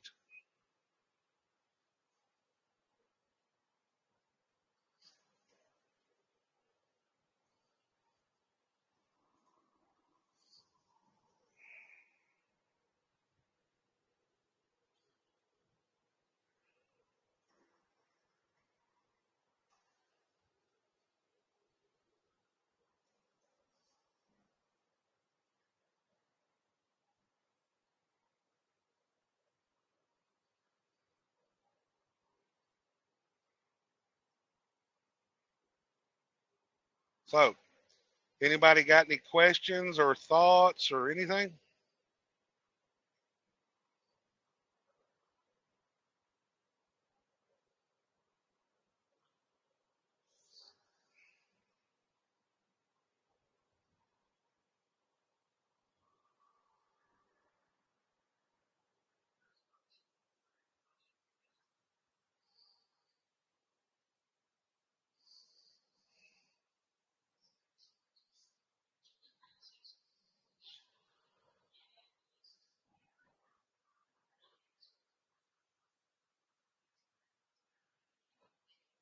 I'm gonna go fix my car.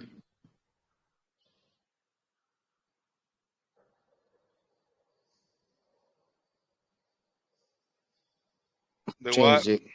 I'm gonna go change the ignition coils of my car, my fun car. Yeah. Shoot, I still think you can't beat the old cars, the ones that actually were made of metal that you could turn a wrench and fix. It's a 03 Audi A6, and there's no room in that. And it's a fun car. I don't doubt that. Do what, Shane? I said I had an 84. I loved it. Yeah, mine's it's fun. That's all I'm gonna tell you. It's a lot of fun. Twin turbo. Those fancy luxury cars, they are fun to drive. But no room. At least I would think they are. No room to work on that son of a bitch. Me, my dream car, I want a freaking Hellcat.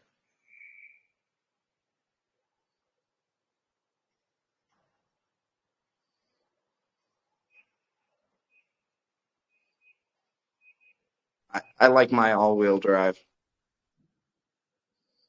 Well, in the wintertime, they suck. Front-wheel drive is the way to go in the wintertime, though. All-wheel. All-wheel is the best. What are you talking about, Pastor? An all-wheel drive is the way to go, period. I mean, I'd rather have 4 tires spinning than I would 2 when it comes to snow. I grew up in Michigan, Pastor. You have no idea. It snows up there. Yes, I know, but a front-wheel drive is the way to go in the snow because the front wheels, actually, it's harder to lose control when you've got the 2 wheels, and that's it. When you start getting those back wheels trying to give power to the ground, yeah, no, I hear where you. Yeah. Oh, yeah. Especially in my car. Yeah,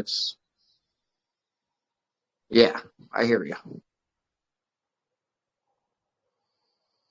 Now, I had a four-wheel drive, not a four-wheel drive, a rear-wheel drive car one time. You remember the old police package?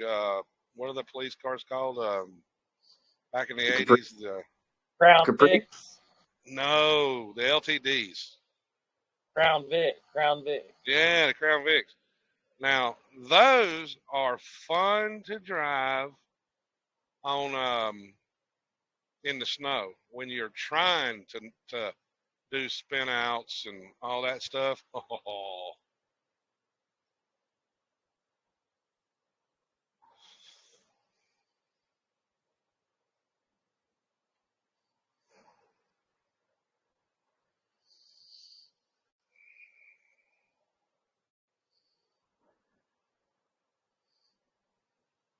But yeah, I had a 1980 Crown Vic, and that car with the police interceptor package, shoot, that car was fun to drive.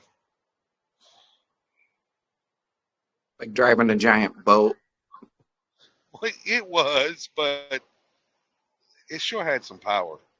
Oh, those cars in the 80s, man, they were boats, 70s and 80s. Oh, yeah. Yeah. Yeah, you could take one of those today and hit a smart card and it wouldn't even scratch it.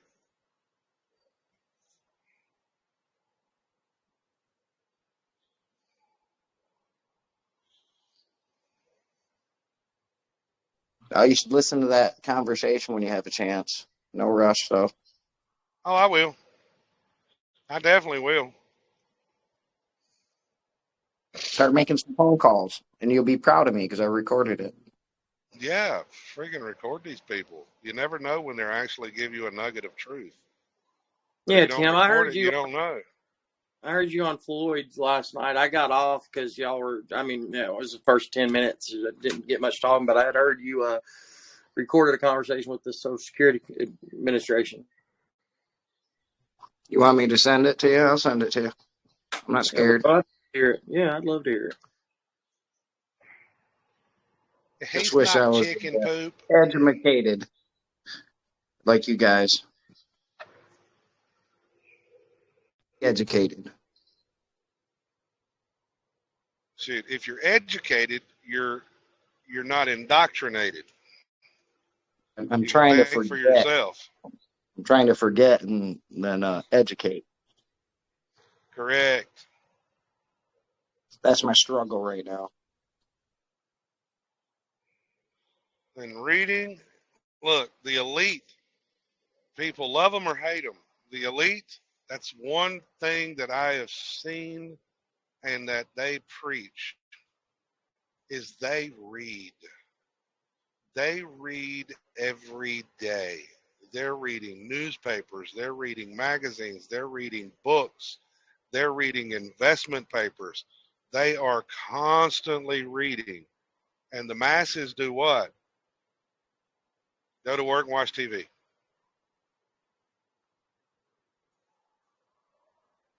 Where's the reading? Oh, reading's no fun. Well, guess what? Do you like where life is treating you? Change your life. Start reading.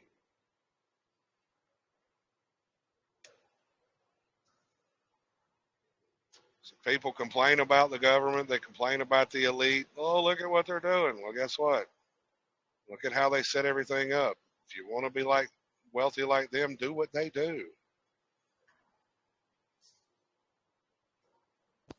I don't want to be like them though. Well, I'm not saying like them in nature, because some of them are outright evil. But They can't all be bad. they're not all bad. They're not. Look at Robert Kiyosaki. Robert Kiyosaki's got a YouTube channel trying to teach people, at least what he's allowed to say publicly, how to learn how to deal with wealth or deal with money. You've got Grant Cardone. Look at what he does. I can't think of the guy's name that's very crass and always seems to be angry and yelling. But look, even him putting out the videos on how to deal with money and how you should do business. They're sitting Alex there Jones, right? telling you, no, not Alex Jones. He's not one of the elite. Well, according to the finances from that court case, he is. According to the finances, he ain't got billions of dollars. He's not amongst the elite. Millionaires are not even to the elite. Millionaires haven't even scratched the surface. To the elite, they're like us.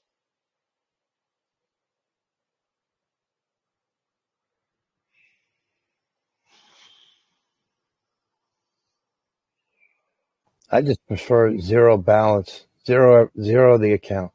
Fuck, I don't need money. I don't think you should worry about zeroing the account. It's not your account, it's theirs. Make them take care of their obligations. If it's their account, if it's their obligations, say, Caesar, take care of your stuff. Render unto Caesar that which is Caesar's. Hey, Caesar, it's your obligation. Here.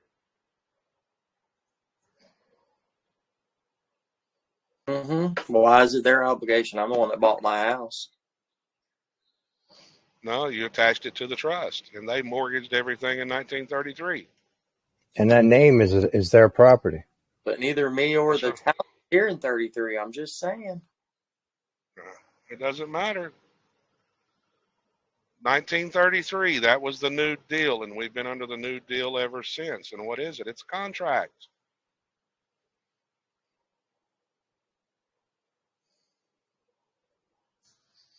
If they mortgaged all the homes, that makes you a property manager.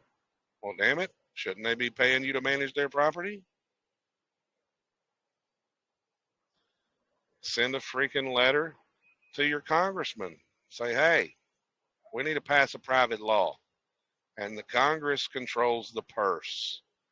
And according to the Congressional Record 1933 and subsequent acts thereafter, you mortgaged all the homes, which means it's your property, and I'm just merely a property manager. And since I am not a slave, and slavery and involuntary servitude is illegal, you owe me back pay. And for my continued property management here, my salary is this much. So please take that before Congress and pass a private law. Don't know if you don't try.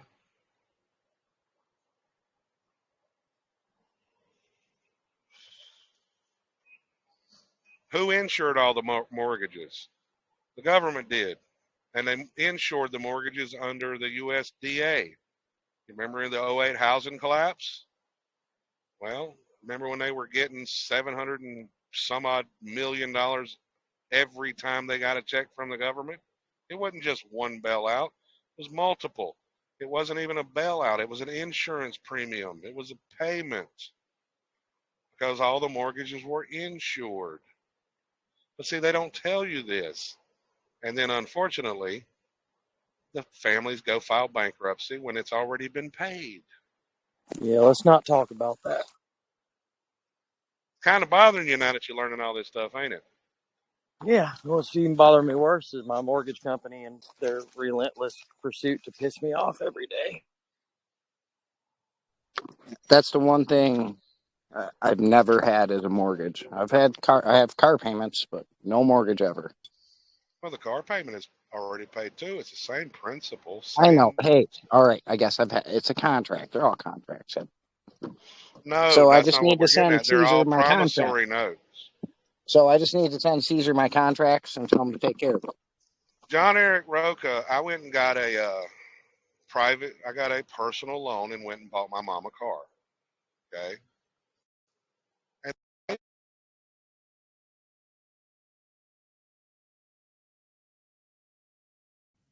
You Anybody? dropped. Yeah, I don't hear him either. so I got copies of all the paperwork, and they give me a copy of the promissory Drop. note. Pastor, you dropped. Start over with you. You went and bought your grandma a car.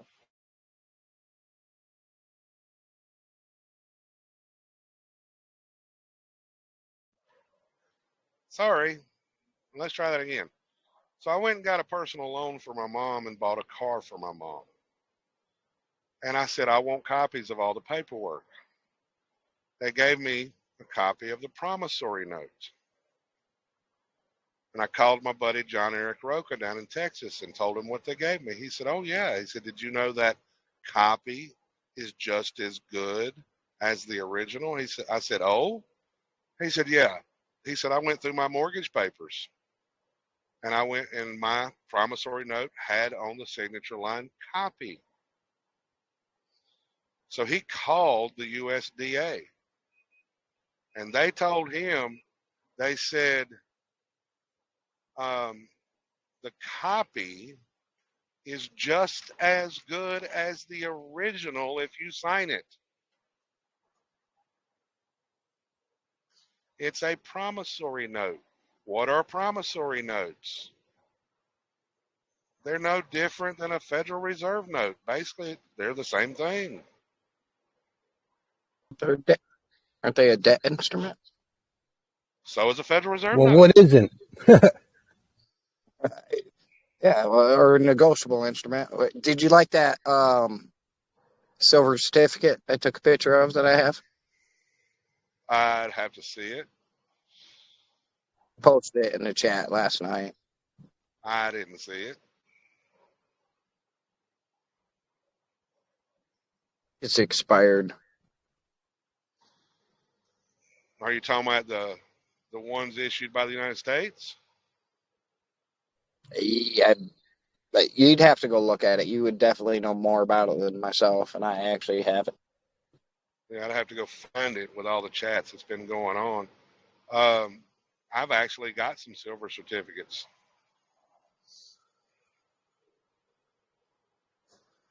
The ones that look similar to the Federal Reserve notes, but it's a United States silver certificate. Yeah, it's a $5 one. It says it's worth like a half a gram of 0.999 troy silver, I believe.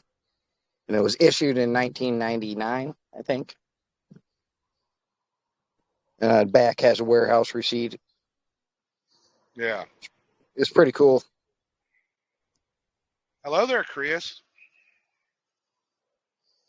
Long time no see. So can I use that to pay off my car? If you know how to do it, you should be able to. But to learn how to do it, you need to go read their laws, Title 12 and Title 31. You also need to read the UCC, especially Article 9, because that's the controlling article. Then go into the section on notes and all that stuff. If you don't know the rules, how are you going to enforce it?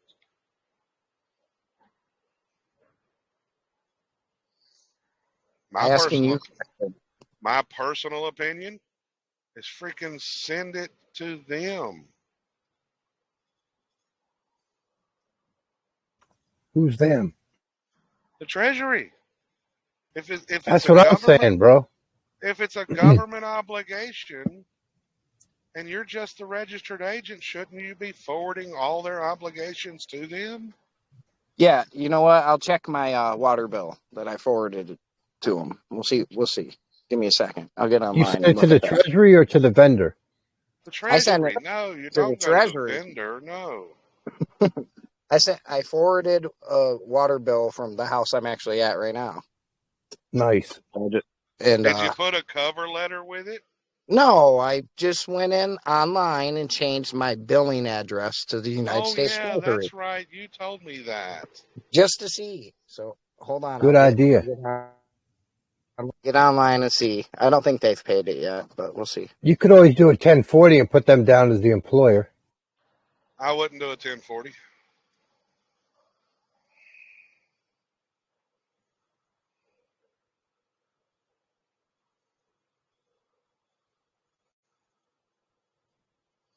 The government can't balance the books because they don't know what's been done and not been done.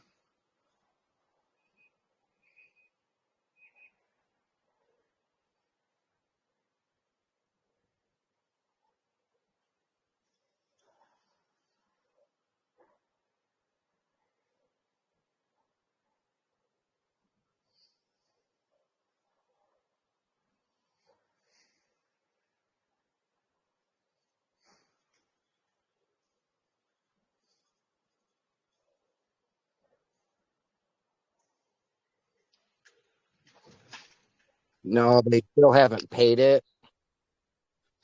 Well, when was the bill issued? Well, my next bill is due October 7th. Okay, So well, I'm assuming it's been mailed to them by now because I changed it probably 10 days ago, maybe longer. well, they probably haven't even mailed out a bill yet. Yeah, I've got some already. Yeah. I've gotten one of them because I have 3 different water bills.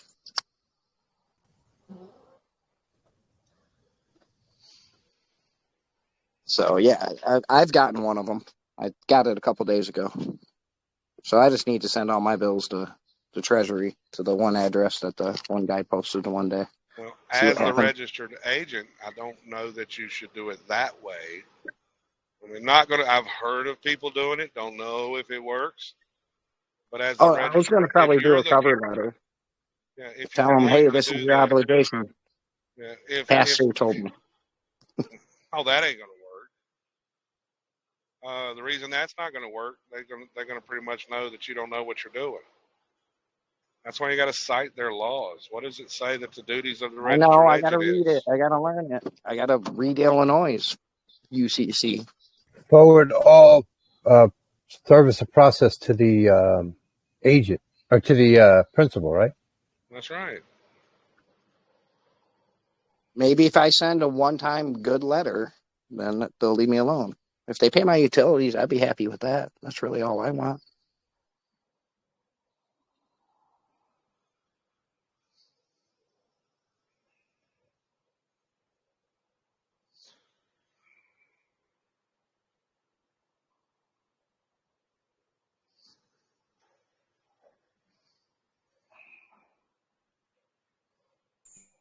Hey, Pastor, that Indiana website you sent me, it takes me into the titles and everything, but all those links are broken.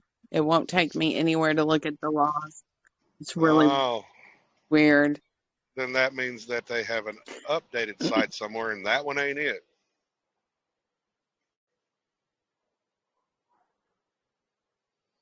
Yeah, that's why I was excited to find that one that I shared with you, because I was like, oh my gosh, finally I found some stuff.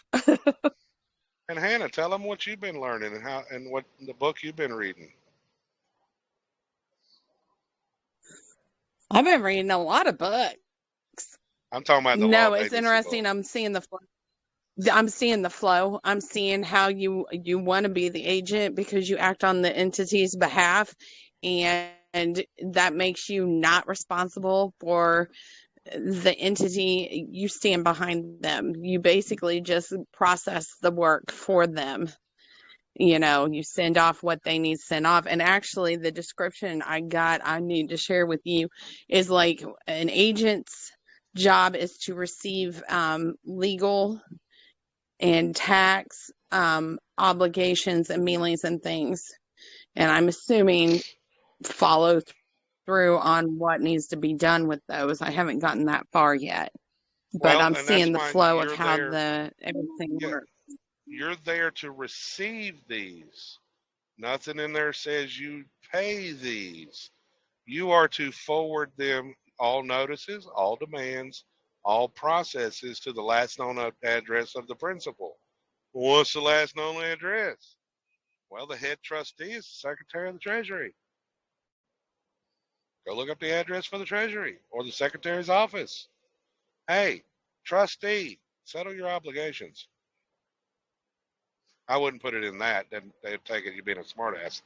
But when you start quoting their statutes that says, hey, as the agent for your person, it is my duty to inform you based on Indiana code, Illinois code, North Carolina code, whatever state it is, that my duty is to do this. The registered agent is the first step as a stepping stone in learning how to handle your commercial affairs. They can't balance the books if you're not telling them what needs to be balanced.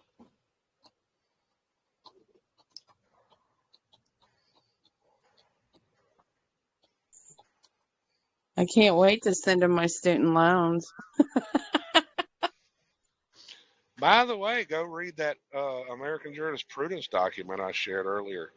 The way it reads, you're probably the general agent.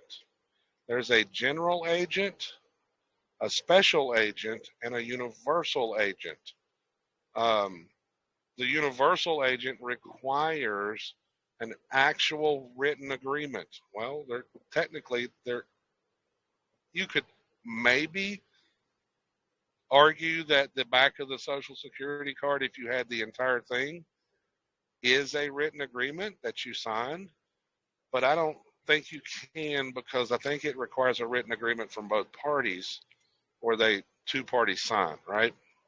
In other words, there has to be notice that, hey, I want you to hold this office, and you accept the office. But the general actually does all the duties all the duties of the principal except for the liability.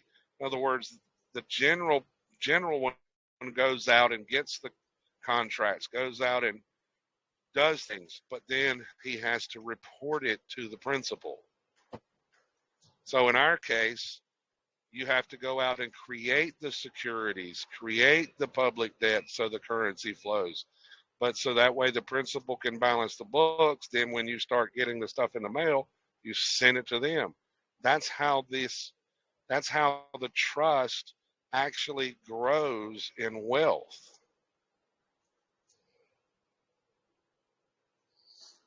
Because they wanted this system, they wanted the currency to flow. That's why every year they give you tax forms, but you're filling out the wrong tax forms and doing things the wrong way and volunteering to be liable.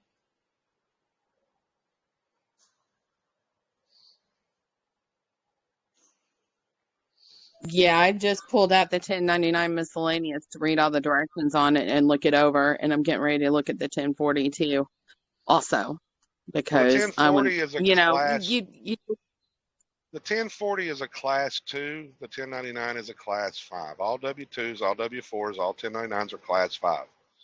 You don't mix a class 2 with a class 5.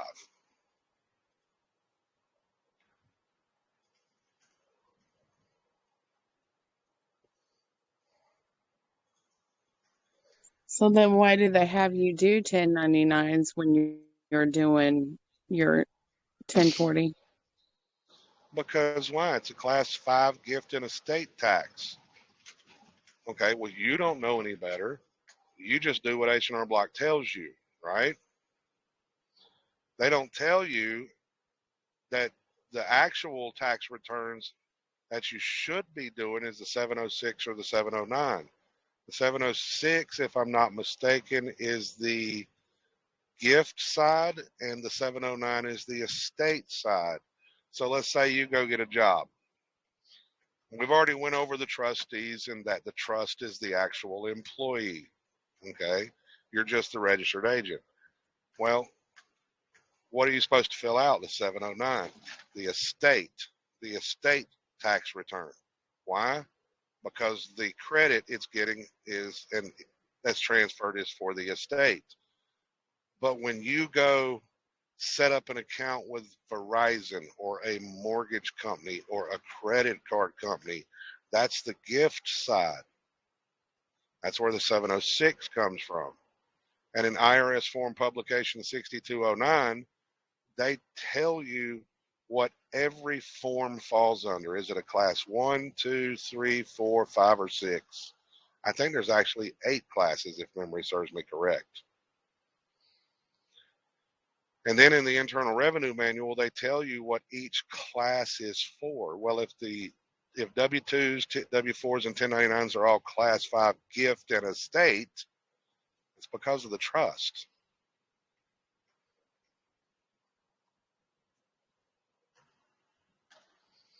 That's the reason I say send them a freaking 1099 at the end of the year. Hey, I gave this John Q. Corporation this much credit. And then John Q. Corporation has to pay the tax. Right. You saw I found AT&T's W8 Yeah, or AT&T W9. actually puts them all on their website. And the good thing is on the bill you get in the mail, it tells you the address. So all you got to do is match the address to the W-9 that they have published. It will match. Yep, I've got it printed out right now. So the 1099, based on your good faith belief and based on my good faith belief, because you sent them back the coupon or whatever, and you made a payment, then guess what? The 1099 should show all your payments times 2 for the year. And they can't hold you liable to anything you're doing in good faith if it's based on the law.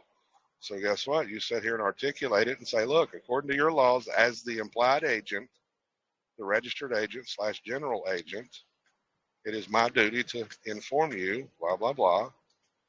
And I am sending you this in good faith. Please balance the books.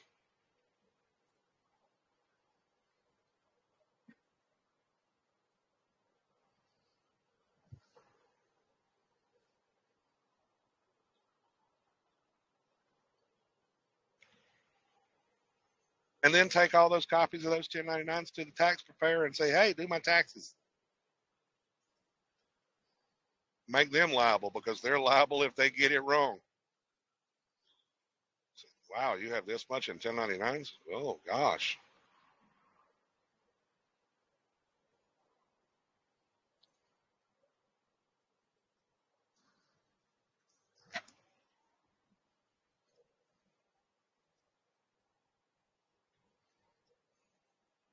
Every time I talk to you, I end up having to read 3 more things.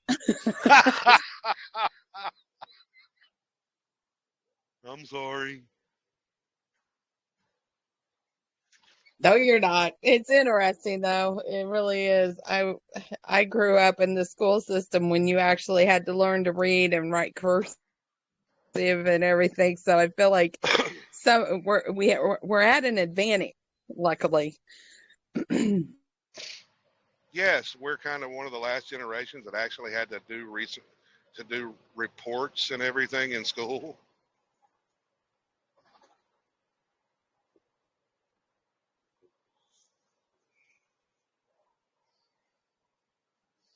The law of agency explains everything.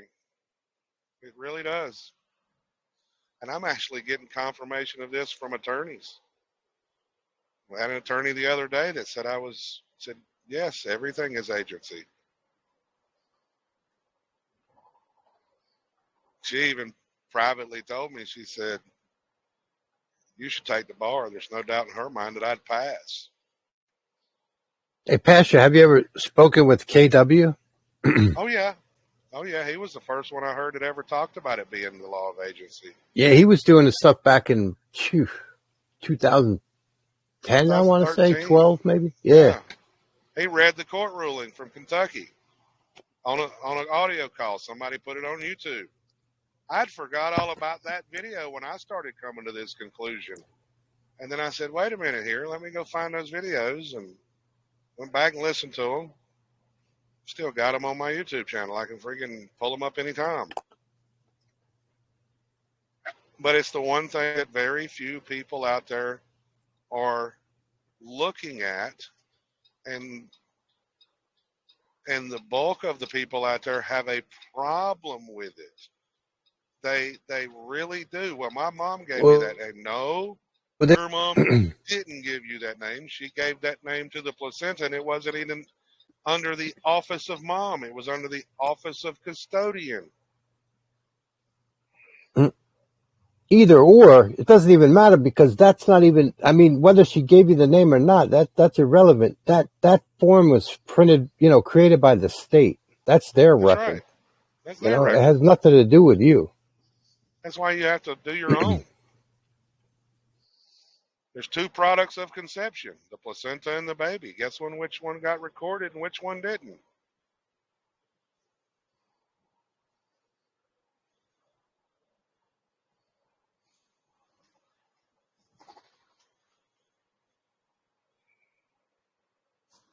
So, Pastor, if that is the case, what do you think in regards to this removing the minor disabilities concept?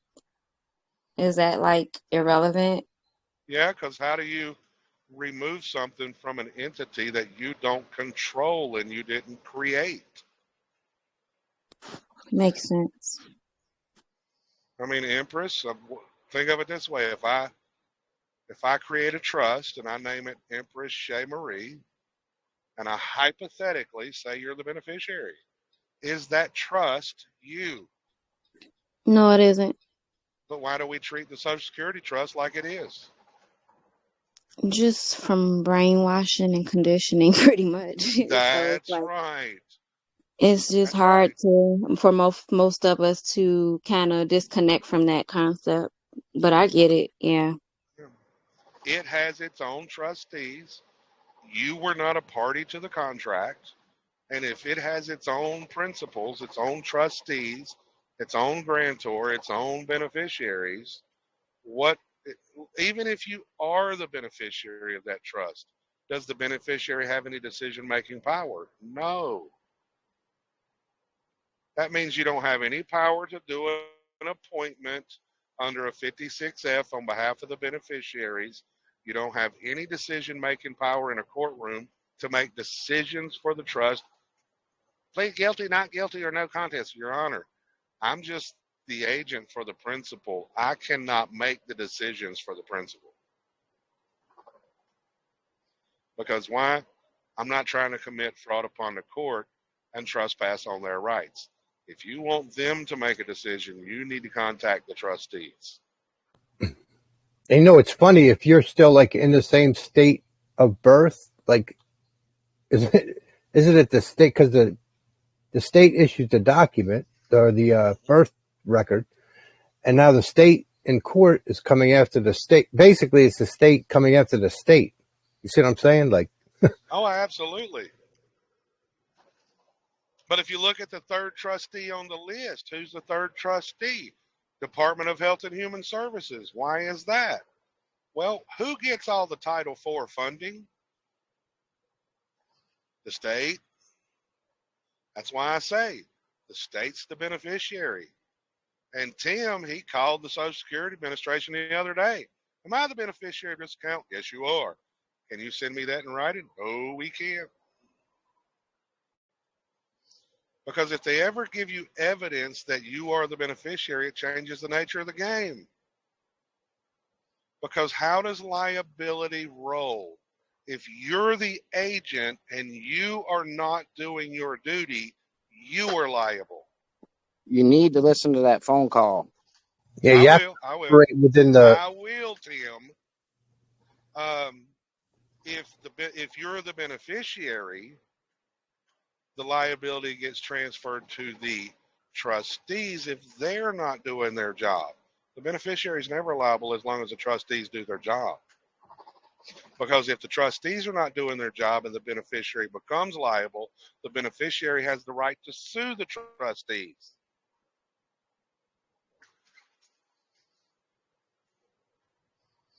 And Tim, I can't listen to it while I'm on here, but I will listen to it.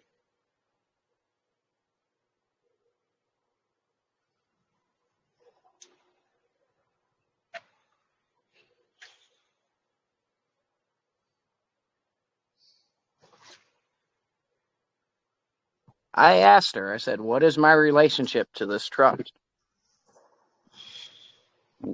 Basically, She said, eventually you are the beneficiary. I go, what do you mean eventually? You got to either be disabled, apply for disability, which I don't think that has anything to do with it, or you have to reach the age, which is 62. You have to live a certain age. Did you ask her after that who's the beneficiary until then? Oh, yeah. I asked her, just listen to the call. I will. And she was a nice lady, too. Where She is was a this nice lady. call? Where can I hear this call from? Oh, it's recorded. He recorded it and sent it to me. Yeah, if he wants me to, I'll put it on my Rumble channel. Oh, okay. Ooh, not yet. Not till I get smarter, bud. But I would have said, hey, I would ask him, say, that if I'm not the beneficiary right now, who is standing in that place of beneficial status? Because that trust is still exists, and I'd just like to know who the beneficiary is right now.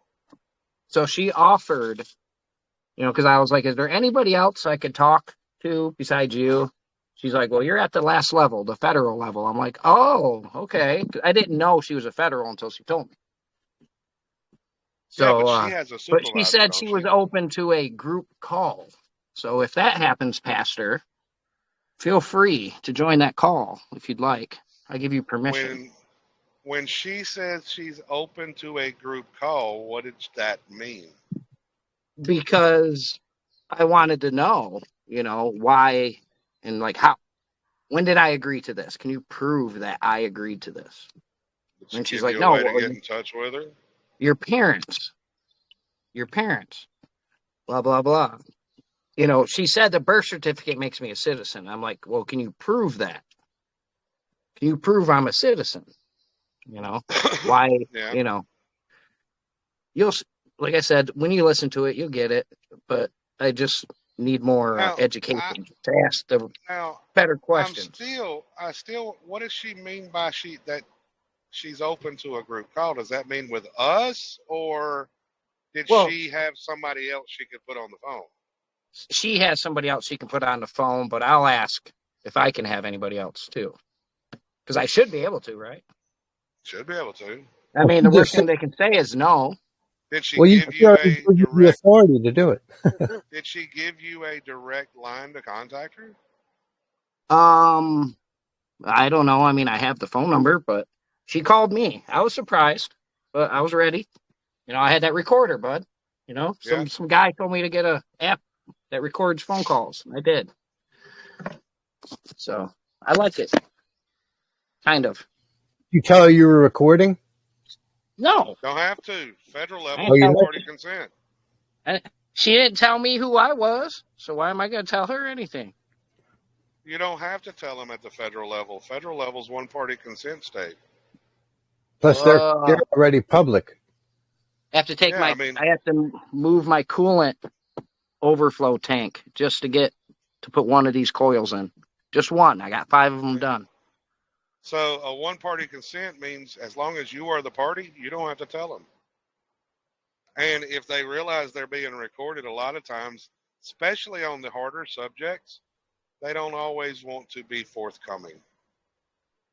Yeah, no, she had no idea. She was nice. I thought she was very nice, actually, because I'm not the nicest person sometimes either. Yeah. And I just kept asking her the same stuff, like, well, wait a minute. I'm just trying to figure this out. Who am I? You tell me, what am I? As relations to the Social Security. It's not mine. Why do I have it? Tell me why I have this. Okay, well, I didn't agree to that. Can I fix that? Can you tell me how to fix that? Well, you can't. Well, what do you mean? I mean, you can, move out of the country, et cetera, et cetera. But whatever. Get a better job. Yeah. Well, no, it's not. It's not about getting a better job. It's just would anybody in this room right now do anything without consent? Well, because that's what you're doing. Without they without did that what? to you without consent, without your consent. Who did? No, what he's saying is, would you do anything without without consent. In other words, without knowing. everybody keeps consenting to everything they say and do, and then get mad at them when they do what they do. When you're consenting by your own words. For example, the very first thing in a court case, they call the name. Well, who do they want? Do they want the man? Do they want the entity? Do they want the driver's license? Who do they want? You sit here and say, here, and you consent to being that entity that's not you, the man. You've already pleaded guilty to something you have no first-hand knowledge of.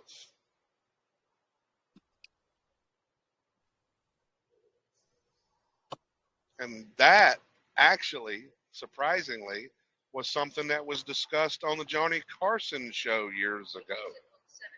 Oh yeah, I've seen that. Is that Oh really yeah, your name? Is that really your name? what was You that think guy's it's your name? That lawyer. Jake He Ehrlich. said it. Yeah, Jake Ehrlich. He said the whole thing is a sham. The birth certificate and everything. It's all hearsay. It's all hearsay. Because why? It's their trust. They created a trust to that way they could create currency through the New Deal. And as long as you do your job, you don't hold liability. But because you don't know what your job is and you don't know how to do things, you're becoming liable, and you're volunteering. Because why? The average person will not pick up a book and read. Most people won't. I'm just trying to get them to tell me who I am. And then now, but can you send that? She's supposed to send me an email. Like I said, when you listen to the phone call. Now, if it's an email, you can respond back and forth. That'd be great.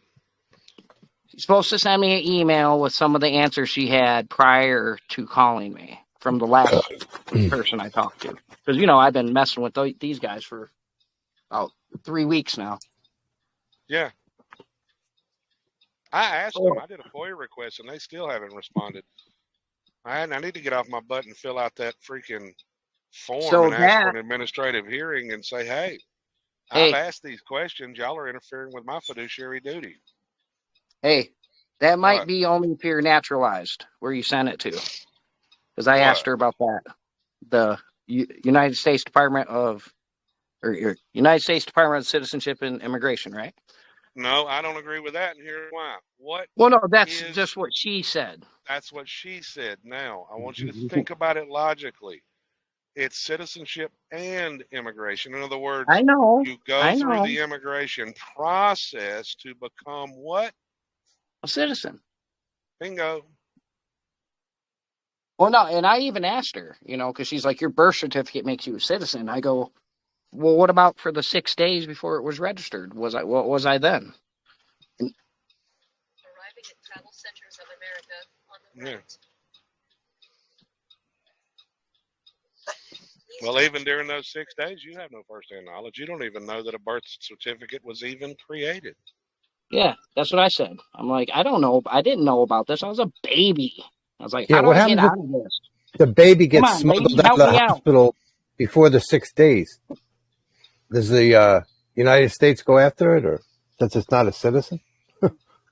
No, I think the reason we're going to deport you back to your mother's vagina. I think the reason why mine's 6 days is because I was born at like 11:54 p.m. 6 days, man. That's one of the shortest ones I've ever heard of. Is that when they did the file date? That's when my placenta was filed. Yeah, mine's like 2 weeks. I am so amused. Yeah, I ordered birth certificates and had them in 3 days. It was wonderful. Well, 3 days isn't that that's once the property goes abandoned after 3 days, right? 72 hours. I don't know. Yeah, I think that's the law. Pastor might know. Nah, that's some of the law. That's one of the laws in the contract, but I don't necessarily know that 72 days. It can only be abandoned if you were even aware. How can they say you abandoned something if you had no knowledge that was even going on? And that's where the constructive fraud comes in. And wait, what was abandoned? Because like the baby's still fine No, and dandy. Like the what? fetus, the They're infant. saying that the infant is a fiction that they created. So what? Do No, you it's not a abandon the piece of fiction. paper or you abandoned That's what the it was placenta? invented. It's That's not what a it was. fiction. The infant was born. It was the placenta. It was a product of conception. Well, infant in like legal terms, I'm saying it's like It was creation. No, but it was the infant. It is incompetent. It is not able to speak for itself. It is a placenta. It has no mouth. It has no voice. And it does die. It is a decedent. And when it grows up, it'll join the infantry. They just need you to act as agent for that entity.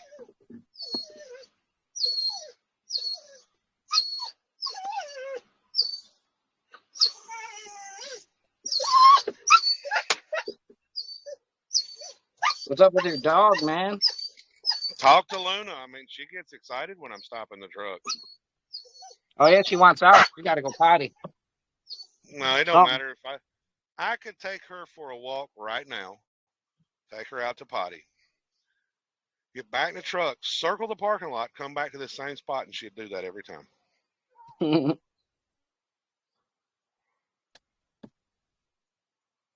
Well, maybe she's ready to get away from being so close to you the whole time. No, it ain't that. She a good dog? Oh She yeah, listens? she loves it. Well, listens debatable, but she loves everyone. Okay, so all right, that's good.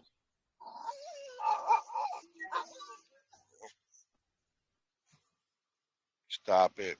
Stop with all the noise.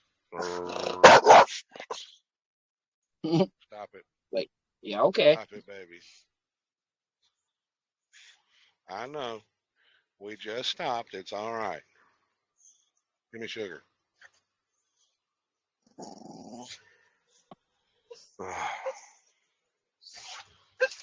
Well, I'm going Hey, to get off of here. Pastor. What? My husband is also a truck driver, and he's listened to some of your videos. He can't wait to be able to connect with you in the future. So just wanted to give you a heads up. You got a fellow truck driver out there on the road with you. I appreciate it. Thank you. I'll tell you now. You see what my family crest is, right? Yes, I see. It's on the side of my truck. You can't miss it. Really? Okay. Awesome. So are you an owner operator? Yep. Yeah, he did that for some years and he chose not to continue that route. But I don't I just know. figured I would much rather plan my own loads, handle it myself, stop making the next man rich, and work and just do it myself. Understandable.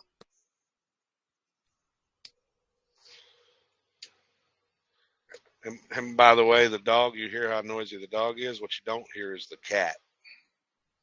So I wish Luna would take lessons from the cat and be quiet. Yeah. But hey, I'm gonna jump off of here. I'm gonna Later, Pastor. Listen to that phone call later. I will. I will talk to y'all later.